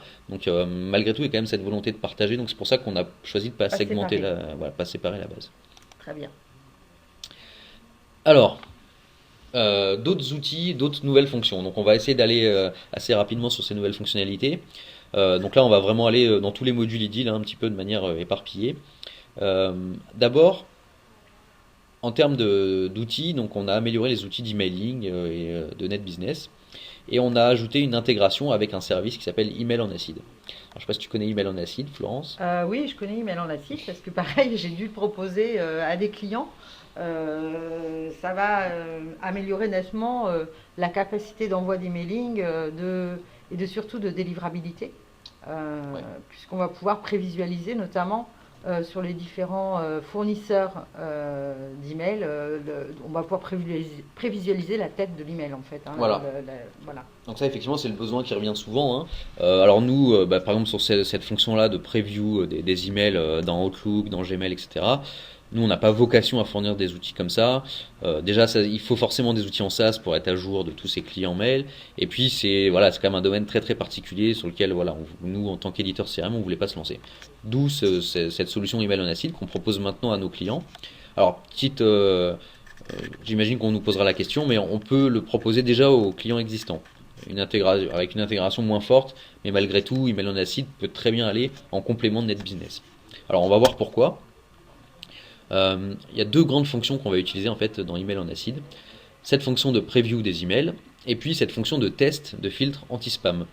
C'est-à-dire qu'en fait on va pouvoir envoyer un message à Email en Acide. Email en Acide va prendre notre message, va collecter des informations auprès de tests anti-spam et nous faire un rapport. Par exemple, là on a fait un rapport sur un système qui s'appelle Barracuda, sur Symantec Cloud, sur le test anti-spam de Gmail, sur Spam Assassin qui est souvent très demandé. Et du coup on a un petit rapport de délivrabilité. Donc là on nous indique qu'on a une délivrabilité totale de 75%, donc c'est un score, hein. En B2C 100% et en B2B 67%. Donc ça veut dire qu'on a effectivement un des fournisseurs d'anti-spam qui nous a dit attention, votre email risque d'être un spam. Alors après on peut analyser le détail et tout, connaître les raisons, voilà. Alors, un petit focus sur les tests de prévisualisation. Donc là, vous voyez tous les clients mail qui sont testés. Donc il y en a vraiment beaucoup. Ça évolue un petit peu dans le temps. Ils en rajoutent de temps en temps. Alors, ce qui est intéressant avec Email en Acide, c'est qu'on a quelques tests sur des fournisseurs de webmail français. SFR.fr, mais aussi La Poste, Orange et Free, qui sont quand même très présents sur le marché français. Et puis après pour les B2B, on va retrouver tout ce qui est Lotus Note, Outlook, et puis tout ça avec l'équivalent en mobile client. Très bien. Bon. Est-ce que donc cet abonnement, en fait, on peut le prendre avec IDIL ou est-ce qu'il faut le prendre directement avec Email en Acide? Alors faut pas le prendre avec IDIL, enfin du moins voilà, Éventuellement sur les marchés publics, bon c'est à voir, mais par défaut c'est vraiment à prendre auprès de Email en Acid. Même chose, hein, les tarifs sont accessibles sur leur site internet, voilà, donc il y a pas besoin de passer par Edil. Et alors l'intégrateur, on va évidemment poser la même question. Est-ce qu'on peut tester Email en acide en amont sur les environnements de développement et de recettes? Est-ce que Email en acide nous donnera des environnements de test ou est-ce que l'intégrateur devra prendre un abonnement à Ouais. Email en acide? Alors c'est pas tout à fait comme Corporama. Corporama c'est une société française, hein, donc on les rencontre, on se connaît, etc. Donc il y a une vraie relation partenaire. Email en acide, c'est pas une vraie relation partenaire, c'est vraiment un service en SaaS qu'on propose nous de manière additionnelle. Donc là, si vous voulez un compte sur Email en acide, bah, il faut leur demander à eux. Alors nous, en fait, nous, il se trouve qu'on avait des comptes qu'on utilisait pour notre usage interne, donc on les utilise après, voilà, pour nos tests, etc. Donc soit même chose derrière, vous avez un client et bien, vous utilisez son compte, au moins pour la phase de recette. Après, il change son mot de passe et voilà. Et bah, ou soit bah, il vous faut un compte chez Email en acide. Bon, les prix sont quand même pas très chers, hein, donc en plus on n'utilise que les fonctions de base, donc voilà, a priori c'est pas très cher, mais voilà, nous en tout cas on propose pas de compte de test avec Email en acide. Alors quelques exemples de preview, là donc vous voyez, vous avez envoyé un petit test, vous accédez au rapport et puis Email on acide vous donne les previews sur tous les clients mail qui sont supportés. Vous pouvez après zoomer sur un affichage pour voir effectivement si votre email rend bien, quoi. Alors évidemment après on a tout ce qui est euh, affichage sur des smartphones. Donc là vous avez iPhone 6, vous avez Android.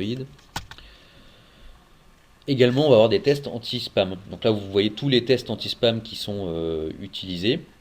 Alors, vous avez différents tests. Vous avez les tests de oui/non.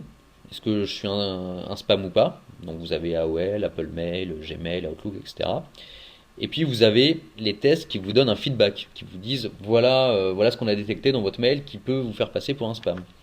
Et donc là, on a Google Apps. Alors Google Apps, c'est l'équivalent Gmail, mais pour les pros, hein. Et puis voilà, d'autres types de systèmes, notamment Spam Assassin qui est souvent très demandé et qui est assez réputé, on va dire. Voilà, des petits exemples de rapports. Donc c'est vraiment intéressant parce qu'on a le rapport B2B et B2C, hein, parce que très souvent, voilà, quand on fait du marketing, c'est rare qu'on soit sur les deux. Très souvent, voilà, on est sur l'un ou l'autre. Donc voilà, du coup, ça personnalise un petit peu le rapport. Alors l'intégration avec Ideal, comment ça marche? C'est vraiment très simple. Il faut un compte donc chez Email en Acid. Email on Acid, une fois que vous avez votre compte créé, vous fournit une adresse de test. Et là, vous avez par exemple une adresse de test qui est présentée. Alors, l'utilisez pas parce que c'est notre compte à nous Ideal, hein, donc vous ne pourrez pas le voir, vos tests. Mais voilà, concrètement, ça revient simplement à envoyer un mail à Email en Acid. Alors après, comment vous pouvez faire? Vous pouvez créer une personne dans Ideal avec cette adresse de test, d'accord?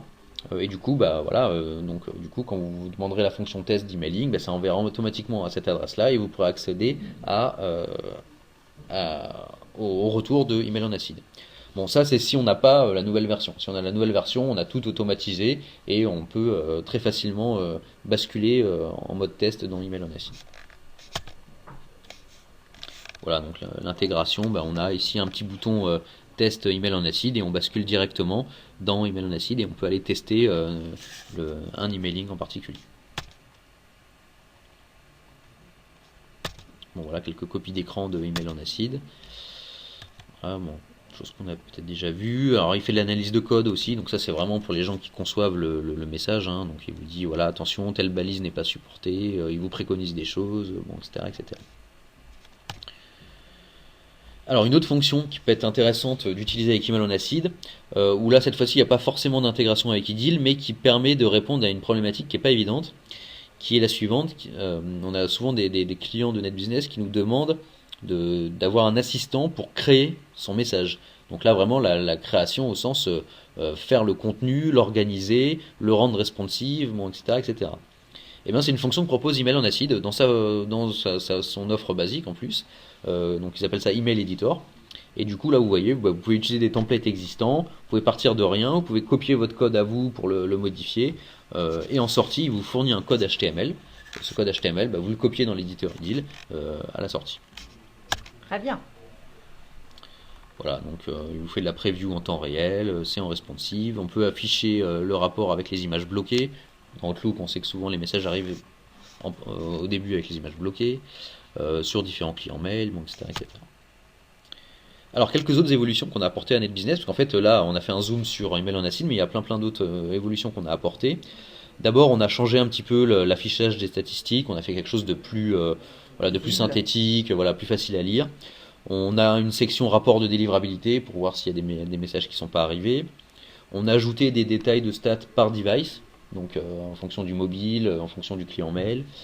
Euh, et puis on a cette possibilité de visualiser et exporter les retours des emailing en fonction soit par exemple de l'ouverture des mails, des désabonnements ou des clics sur tel ou tel lien. On a ajouté quelques fonctions également. On peut maintenant envoyer un emailing à une personne en particulier. Donc ça, on avait souvent des retours là-dessus où on nous disait oui, j'ai une personne au téléphone, elle veut recevoir un emailing parce qu'elle dit ne pas l'avoir reçu. Et ben on peut faire un test et lui renvoyer immédiatement. Et puis également une autre fonction qui est assez puissante, qui était beaucoup demandée aussi par nos clients, qui est la possibilité de faire des messages conditionnels. Par exemple, je vais dire à mes prospects, je vais leur mettre une petite section qui présente l'entreprise et puis ses produits. Et puis aux clients existants, ils connaissent déjà nos produits, enfin ils connaissent déjà l'entreprise, mais par contre je vais faire un petit zoom sur une nouvelle offre additionnelle à laquelle ils peuvent souscrire. Et donc pour ça, on va utiliser des syntaxes directement dans le modèle de message. Donc là, vous voyez, c'est du if, then, else et end if. Voilà, donc c'est assez facile. Alors voilà, évidemment, il y a la petite barrière du code, etc. Mais c'est quand même très facile à utiliser. Voilà, c'est assez simple à maîtriser par la suite.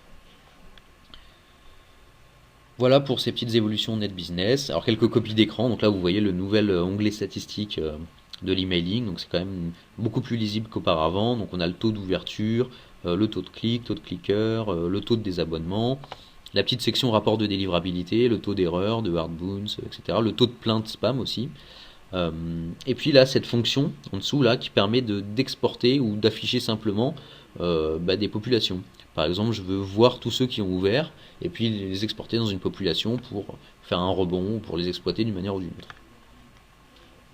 Je, je trouve ça très bien et surtout c'était vraiment important d'améliorer ce module NetBusiness. Donc pour ceux, les intégrateurs pour qui le module NetBusiness chez certains clients pose problème, il faut vraiment les migrer sur la version 2017. Surtout si le projet est essentiellement de l'emailing. Voilà, donc c'est vraiment, je pense qu'on a nettement amélioré toutes les fonctionnalités et aujourd'hui, je pense que l'application que l'on propose est vraiment très bien. Voilà, alors après d'autres copies d'écran, les stats d'emailing par device, là vous voyez sur les tablettes, les smartphones, etc. Alors autre outil qu'on a amélioré, c'est l'import de données. Et alors là vous êtes directement concerné intégrateur, parce que c'est un outil que vous utilisez probablement. Euh, donc c'est une sorte d'ETL un petit peu, mais vraiment lié au CRM, qu'on met en place pour réaliser soit de l'injection de données au moment du démarrage, soit pour réaliser des interfaces sous forme de batch. Euh, alors on l'a un peu amélioré puisque maintenant on a vraiment une analyse de l'import en temps réel. Donc là par exemple je suis sur un import qui a été lancé il y a quelques temps. Il est à quasiment 21% d'avancement. Donc on a 41 lignes traitées sur 196 sur le fichier. Il a commencé à 15h08, il importe 14,60 lignes par seconde, et du coup il estime la date de fin de traitement à 15h09. Bon là on est sur des petits volumes, mais quand vous importez 200 000 lignes, voilà, c'est bien d'avoir un petit peu une idée de la fin du traitement. Et vous avez un petit rapport sur la droite, donc il y a le nombre de rejets, parce que vous savez qu'on peut rejeter des lignes à l'import en fonction de la manière dont il est paramétré. Il indique combien de données ont été créées, combien ont été mises à jour, est-ce qu'il y a des données qui ont été captées par le moteur de doublonnage, et le nombre de suppressions quand on est sur un modèle d'import qui réalise de la suppression. D'accord. Ce modèle d'import s'adapte toujours plutôt aux volumétries de données correctes, enfin pas trop importantes, puisqu'on généralement on utilise d'autres outils pour si on a une volumétrie très importante. Alors effectivement, Là-dessus, est-ce qu'on a fait des améliorations alors non, parce qu'on n'a pas vocation à remplacer un vrai ETL qui va vous injecter Ouais, 2 millions de lignes. Alors ouais. on peut utiliser un ETL, je sais qu'on a des partenaires qui utilisent Talend par exemple. Pourquoi pas? Après, c'est quand même un parti pris parce que utiliser Talend, c'est aussi plus de travail d'intégration, c'est Oui, oui. parce que vous avez pas la couche métier iDeal, donc c'est un choix fort. Hein. Oui, les Qui, règles de gestion ne sont pas. il faut les reproduire. Ouais. d'une manière ou d'une autre dans votre import dans Talend. Bon, par contre, c'est vrai que ça peut être justifié si on est sur des gros volumes, qu'on veut reprendre les données facilement. Euh, voilà, donc du coup, dans ces cas-là, soit on utilise Talend, on va dire qu'il faut l'utiliser pour tous les imports, soit on est sur des volumes plus acceptables, ou du moins, voilà, les temps de traitement qui sont générés par le data import sont plus acceptables, donc on peut l'utiliser. Alors En fait, ce qu'on peut pourquoi faire, enfin, il y a quand même une raison pour laquelle il est plus lent que Talend, c'est que nous, en fait, le problème, c'est pas cet outil en particulier, c'est simplement qui passe par la couche métier. Et donc, passer par la couche métier, ça prend plus de temps que Talend qui, lui, accède directement à la base de données, en fait. ce qu'on peut éventuellement faire, c'est passer par Talend pour faire une reprise de données quand on a une volumétrie très importante, hein, du B2C avec des données vraiment importantes, une volumétrie importante. Et éventuellement, pour un import, on repasse par cet outil-là, on n'utilise pas Ça Talend. peut être, oui, ça peut être une idée, effectivement. Et comme vous le voyez, vous avez un bouton stop qui vous permet d'arrêter votre import. Si vous voyez Ah, que là, il est en train de partir n'importe comment, qui vous fait que des rejets, vous arrêtez votre import et puis vous le modifiez un peu bon, en fonction du problème que vous rencontrez et puis vous le relancez. ok, bah justement, tu avais une question, c'est un bouton stop. Oui, c'est Donc un bouton stop. voilà, tu as devancé la question. Merci Thomas. Il est trop fort ce Thomas. Bon, voilà pour l'import de données. Alors après, en fait, on, on a essayé de compter le nombre d'évolutions. On les estime à peu près à 120. Bon, après, qu'est-ce qu'on appelle une évolution? Bon, voilà, c'est aussi ça le sujet. Mais enfin, l'idée est vraiment de vous dire qu'on a vraiment fait beaucoup évoluer le logiciel avec cette version. On a amélioré le parcours utilisateur. Alors, je sais pas si vous avez vu, mais on a maintenant euh, des petits boutons plus un petit peu partout. C'est-à-dire qu'en fait, sur n'importe quelle fiche, on va pouvoir rentrer en création directement sans forcément aller rechercher dans le menu et d'utiliser le bouton créer. Par exemple, si vous êtes en train de saisir votre catalogue produit, vous pouvez aussi l'importer avec l'import de données, mais bon voilà, si vous avez 50 produits, ça vaut peut-être le coup de le saisir à la main. Et ben vous avez ce petit bouton plus là qui va vous permettre d'enchaîner les saisies de fiches produits par exemple euh, dans le CRM. Donc ça c'est valable pour la fiche produit, mais c'est valable pour toutes les fiches du CRM. Et on peut configurer avec des options les fiches, les objets pour lesquels on ne veut pas que ce bouton apparaisse. Alors à noter aussi, on a ajouté une autre possibilité. On va y venir sur SML V2. Euh, on a aussi ajouté une nouvelle possibilité. Là vraiment, on est vraiment sur du pur parcours utilisateur. Par exemple ici sur le champ concurrent, vous voyez, au moment où je vais renseigner un concurrent qui est concurrent sur ce produit, euh, alors j'ai une petite aide utilisateur déjà qui m'est proposée, mais je vais pouvoir créer une fiche concurrent à la volée. D'accord? Donc ça c'est vraiment en termes de parcours utilisateur, ça change vraiment la donne parce qu'avant il fallait aller retourner dans marketing, ajouter notre concurrent, revenir sur la fiche produit, associer le concurrent. Là je peux rentrer directement en création de ma fiche concurrent et du coup je vais pouvoir ah, j'ai un petit bug. Bon, je vous l'ai dit, on est sur une base de test, hein. Mais voilà, je vais pouvoir créer directement mon concurrent à partir de là. Et puis ça, vous l'avez aussi sur un autre endroit qui est vraiment assez stratégique en termes de parcours d'utilisation, qui est le champ entreprise sur personne. Donc là, même chose, je renseigne une entreprise,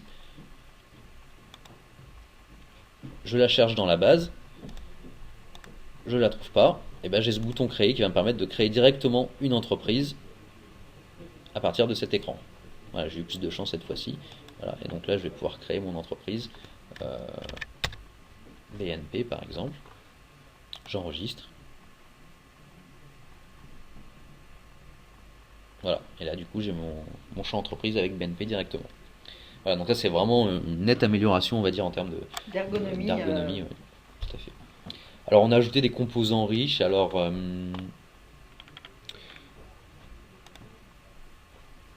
je vais vous retrouver ça. Ça, c'est vraiment intéressant. Euh, on va aller, par exemple, sur une entreprise.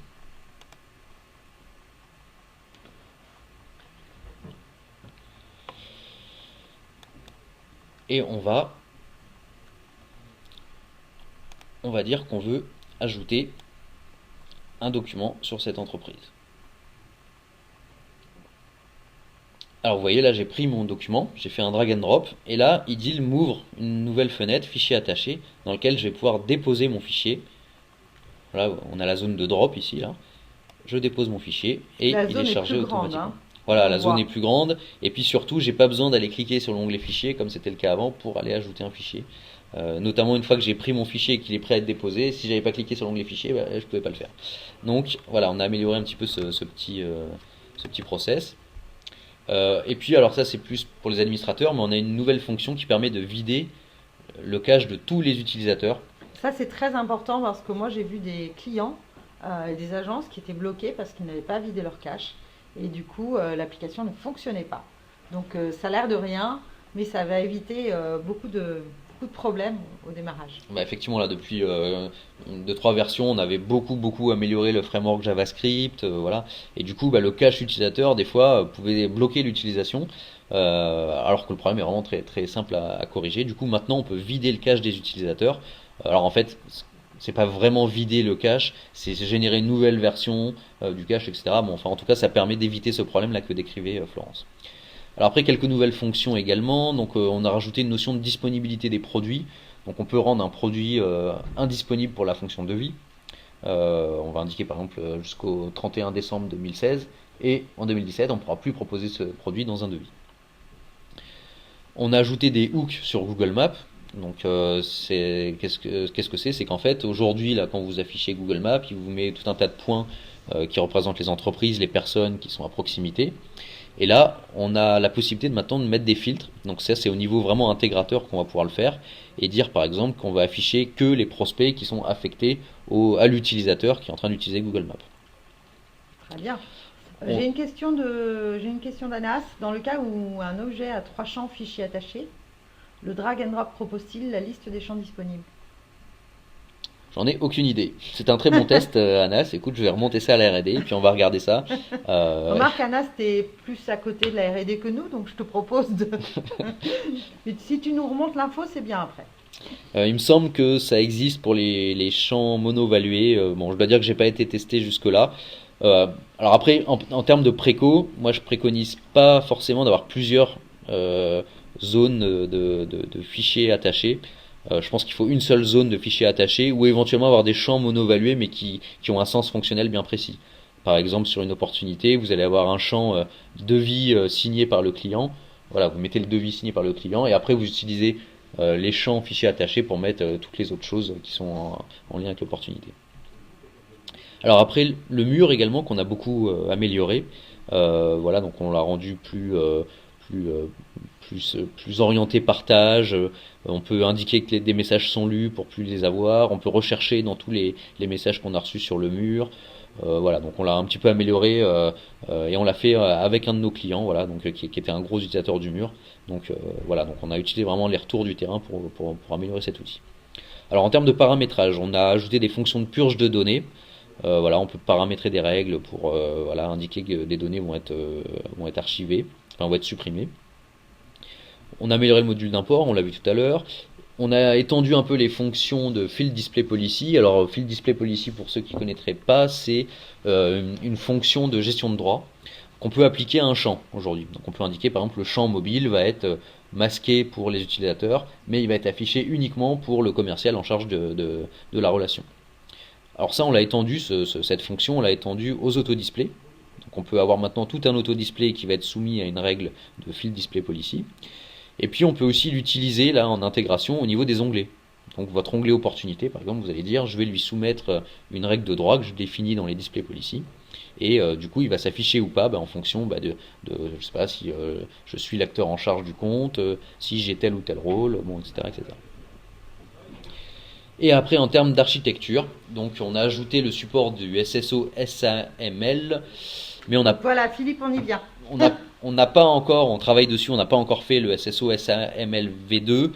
Néanmoins, pour ce SAML V2, il est très probable qu'on s'oriente vers une piste qui soit indépendante d'IDIL. C'est-à-dire qu'on délègue l'authentification au serveur web. Voilà, donc en gros, si cette piste est validée, ça veut dire que dès à présent, on pourrait proposer du SAML V2 à nos clients.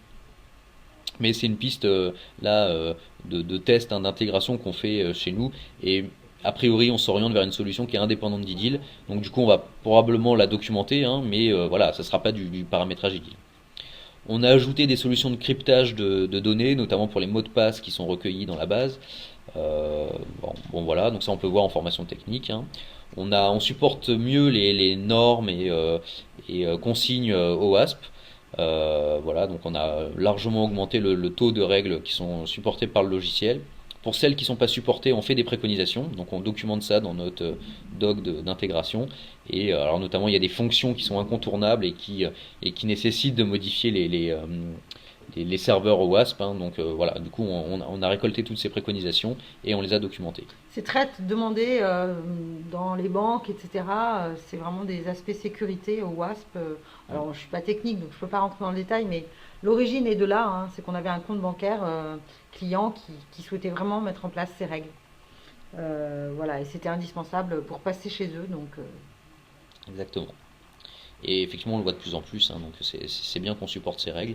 Alors, c'est intéressant en acquisition, c'est-à-dire que quand on installe le logiciel chez le client, ça peut être aussi utile pour du SaaS. Si on utilise un VPN avec des règles, etc., de filtre des URL ou du code qui est généré. Et enfin, on a ajouté quelques fonctions d'extraction qui permettent un petit peu de mieux gérer les. Alors là, c'est quand on fait des exports de fichiers depuis IDIL. Hein. Donc c'est vraiment bon, c'est une petite fonctionnalité, mais qui est pas mal utilisée, par exemple, pour faire des exports vers des outils décisionnels. Donc on peut historiser les fichiers, on peut un peu avoir la main sur le nom qu'on leur donne, bon, etc., etc. Voilà, donc il y en a beaucoup des évolutions. Et bon, effectivement, après, je pense qu'on vous proposera de toute façon de voir tout ça plus en détail sur des formations qu'on proposera on va au organiser profil ça. Ouais. technique ou au profil fonctionnel, voilà, pour bien prendre en main cette version. De toute façon, il va falloir que vous veniez faire un petit tour chez IDIL pour avoir la formation de certification sur cette version-là. Alors, courant 2017, on va pas s'arrêter à cette version, hein, on va travailler sur d'autres choses. Alors vous le savez, dans chaque version, on travaille sur un module. Donc là, dans la version qu'on vous a présentée aujourd'hui, la Winter 2017, c'est le module Net Business, hein, comme vous l'avez compris, qui a été bien boosté. Dans la prochaine version, ça va être le module Groupware Connect. Donc on va le rendre plus puissant, cet outil. Donc vous savez, Groupware Connect, c'est l'outil qui permet de s'intégrer avec les messageries, donc pour synchroniser les agendas, synchroniser les contacts ou les tâches. Donc on va le rendre plus performant, plus robuste, on va lui ajouter des fonctions. Et puis on travaille aussi sur un plugin Outlook. Donc pour pouvoir, alors là c'est plus tellement sur de l'agenda ou des contacts, mais ça va être pour transmettre des mails au CRM, pour faire de la remontée de fiches dans Outlook. Donc en gros pour que vraiment les process CRM soient un petit peu portés par Outlook, mais tout en utilisant du IDIL. Hein. Par exemple, vous recevrez un email qui déclenche un lead, une opportunité. Vous pourrez transformer cet email, créer une opportunité, etc. très simplement. Donc c'est des choses qui vont aussi, bien sûr, séduire les clients parce qu'il y a une très très forte intégration avec Outlook. Elle est même mieux intégrée que Microsoft aujourd'hui. Alors, on s'est intéressé à quelques usages également, alors notamment tout ce qui est recherche de clients, recherche de coordonnées dans la base. Euh, et on va ajouter cette fonction de recherche phonétique. Alors en standard, on va supporter le français et l'anglais. On va le faire de telle manière qu'on pourra avoir des hooks pour mettre en place d'autres algorithmes. Mais voilà, l'idée c'est vraiment de faciliter la recherche et puis de rechercher en fonction de la phonétique. Autre usage auquel on s'est intéressé, c'est KPI. Alors cette fois-ci, vraiment les graphiques KPI, hein, tels que vous les connaissez depuis la version automne 2015. On va rajouter une option qui permettra de définir des filtres de calcul et qui permettra du coup de mieux gérer la limite des trois indicateurs. Concrètement, enfin des trois dimensions, pardon. Concrètement, aujourd'hui, dans ces trois dimensions, il peut arriver qu'une dimension soit utilisée simplement pour filtrer des données. Par exemple, je veux un reporting que sur les clients.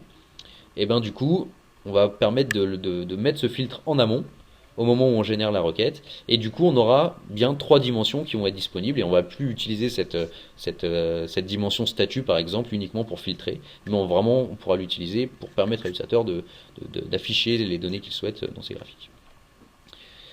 Alors on va s'intégrer avec quelques outils, avec Splio, qui est un routeur de mail et SMS, qui fonctionne un petit peu différemment de nos routeurs habituels. Alors déjà c'est un outil qui a pas mal le vent en poupe, hein, qui est assez puissant. Et puis surtout qui permet de faire à la fois les mails et les SMS.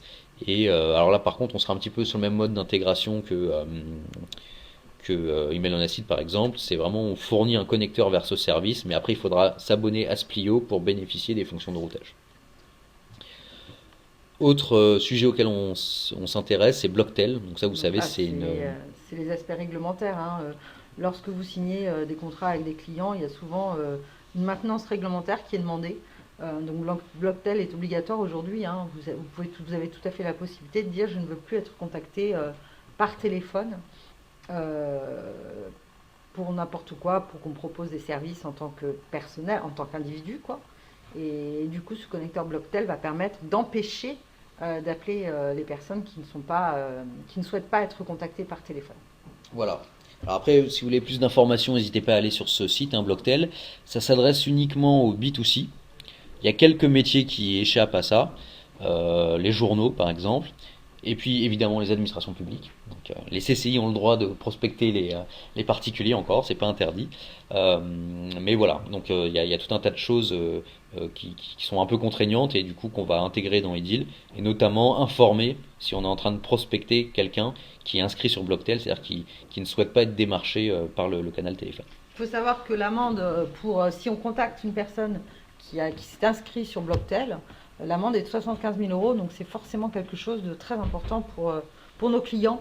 Donc parlez-en, dites-leur qu'on est en train de faire quelque chose pour éviter ce problème. Et puis alors, grande nouveauté, notamment pour vous intégrateurs et pour les administrateurs, cette fonction de moteur de règles sur laquelle on travaille depuis un long moment. Alors là, ça va être un gros sujet aussi.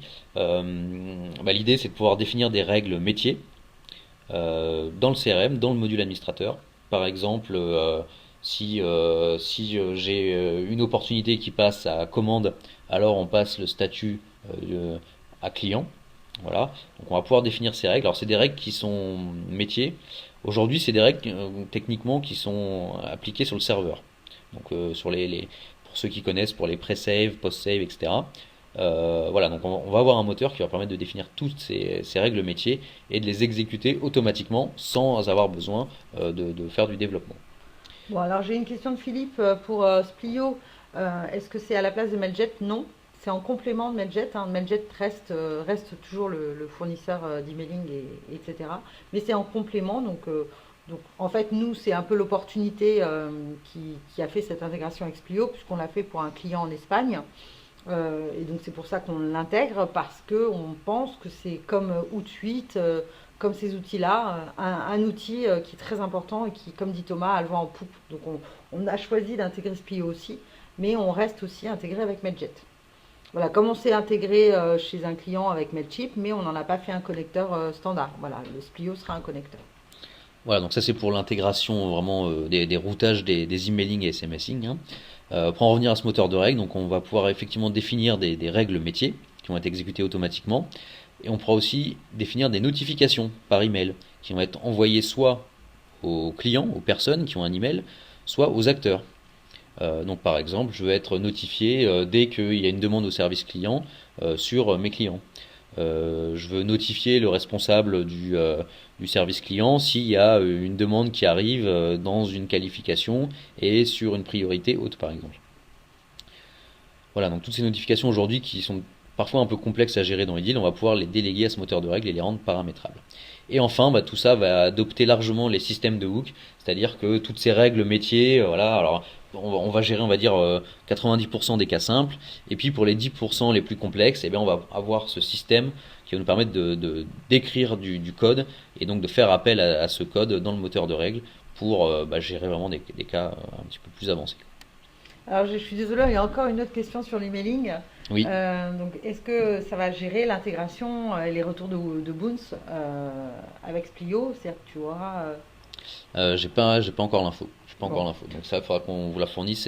C'est des travaux qui sont en cours, ça, hein, donc tout est pas encore calé. Ouais. Mais effectivement, c'est une info importante qu'on fournira dans tous les cas.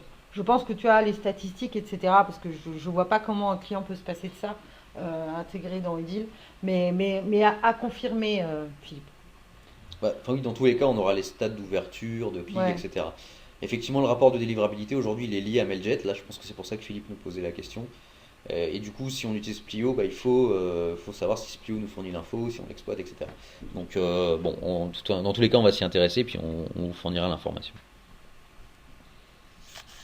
Voilà, donc ça c'est pour ce qui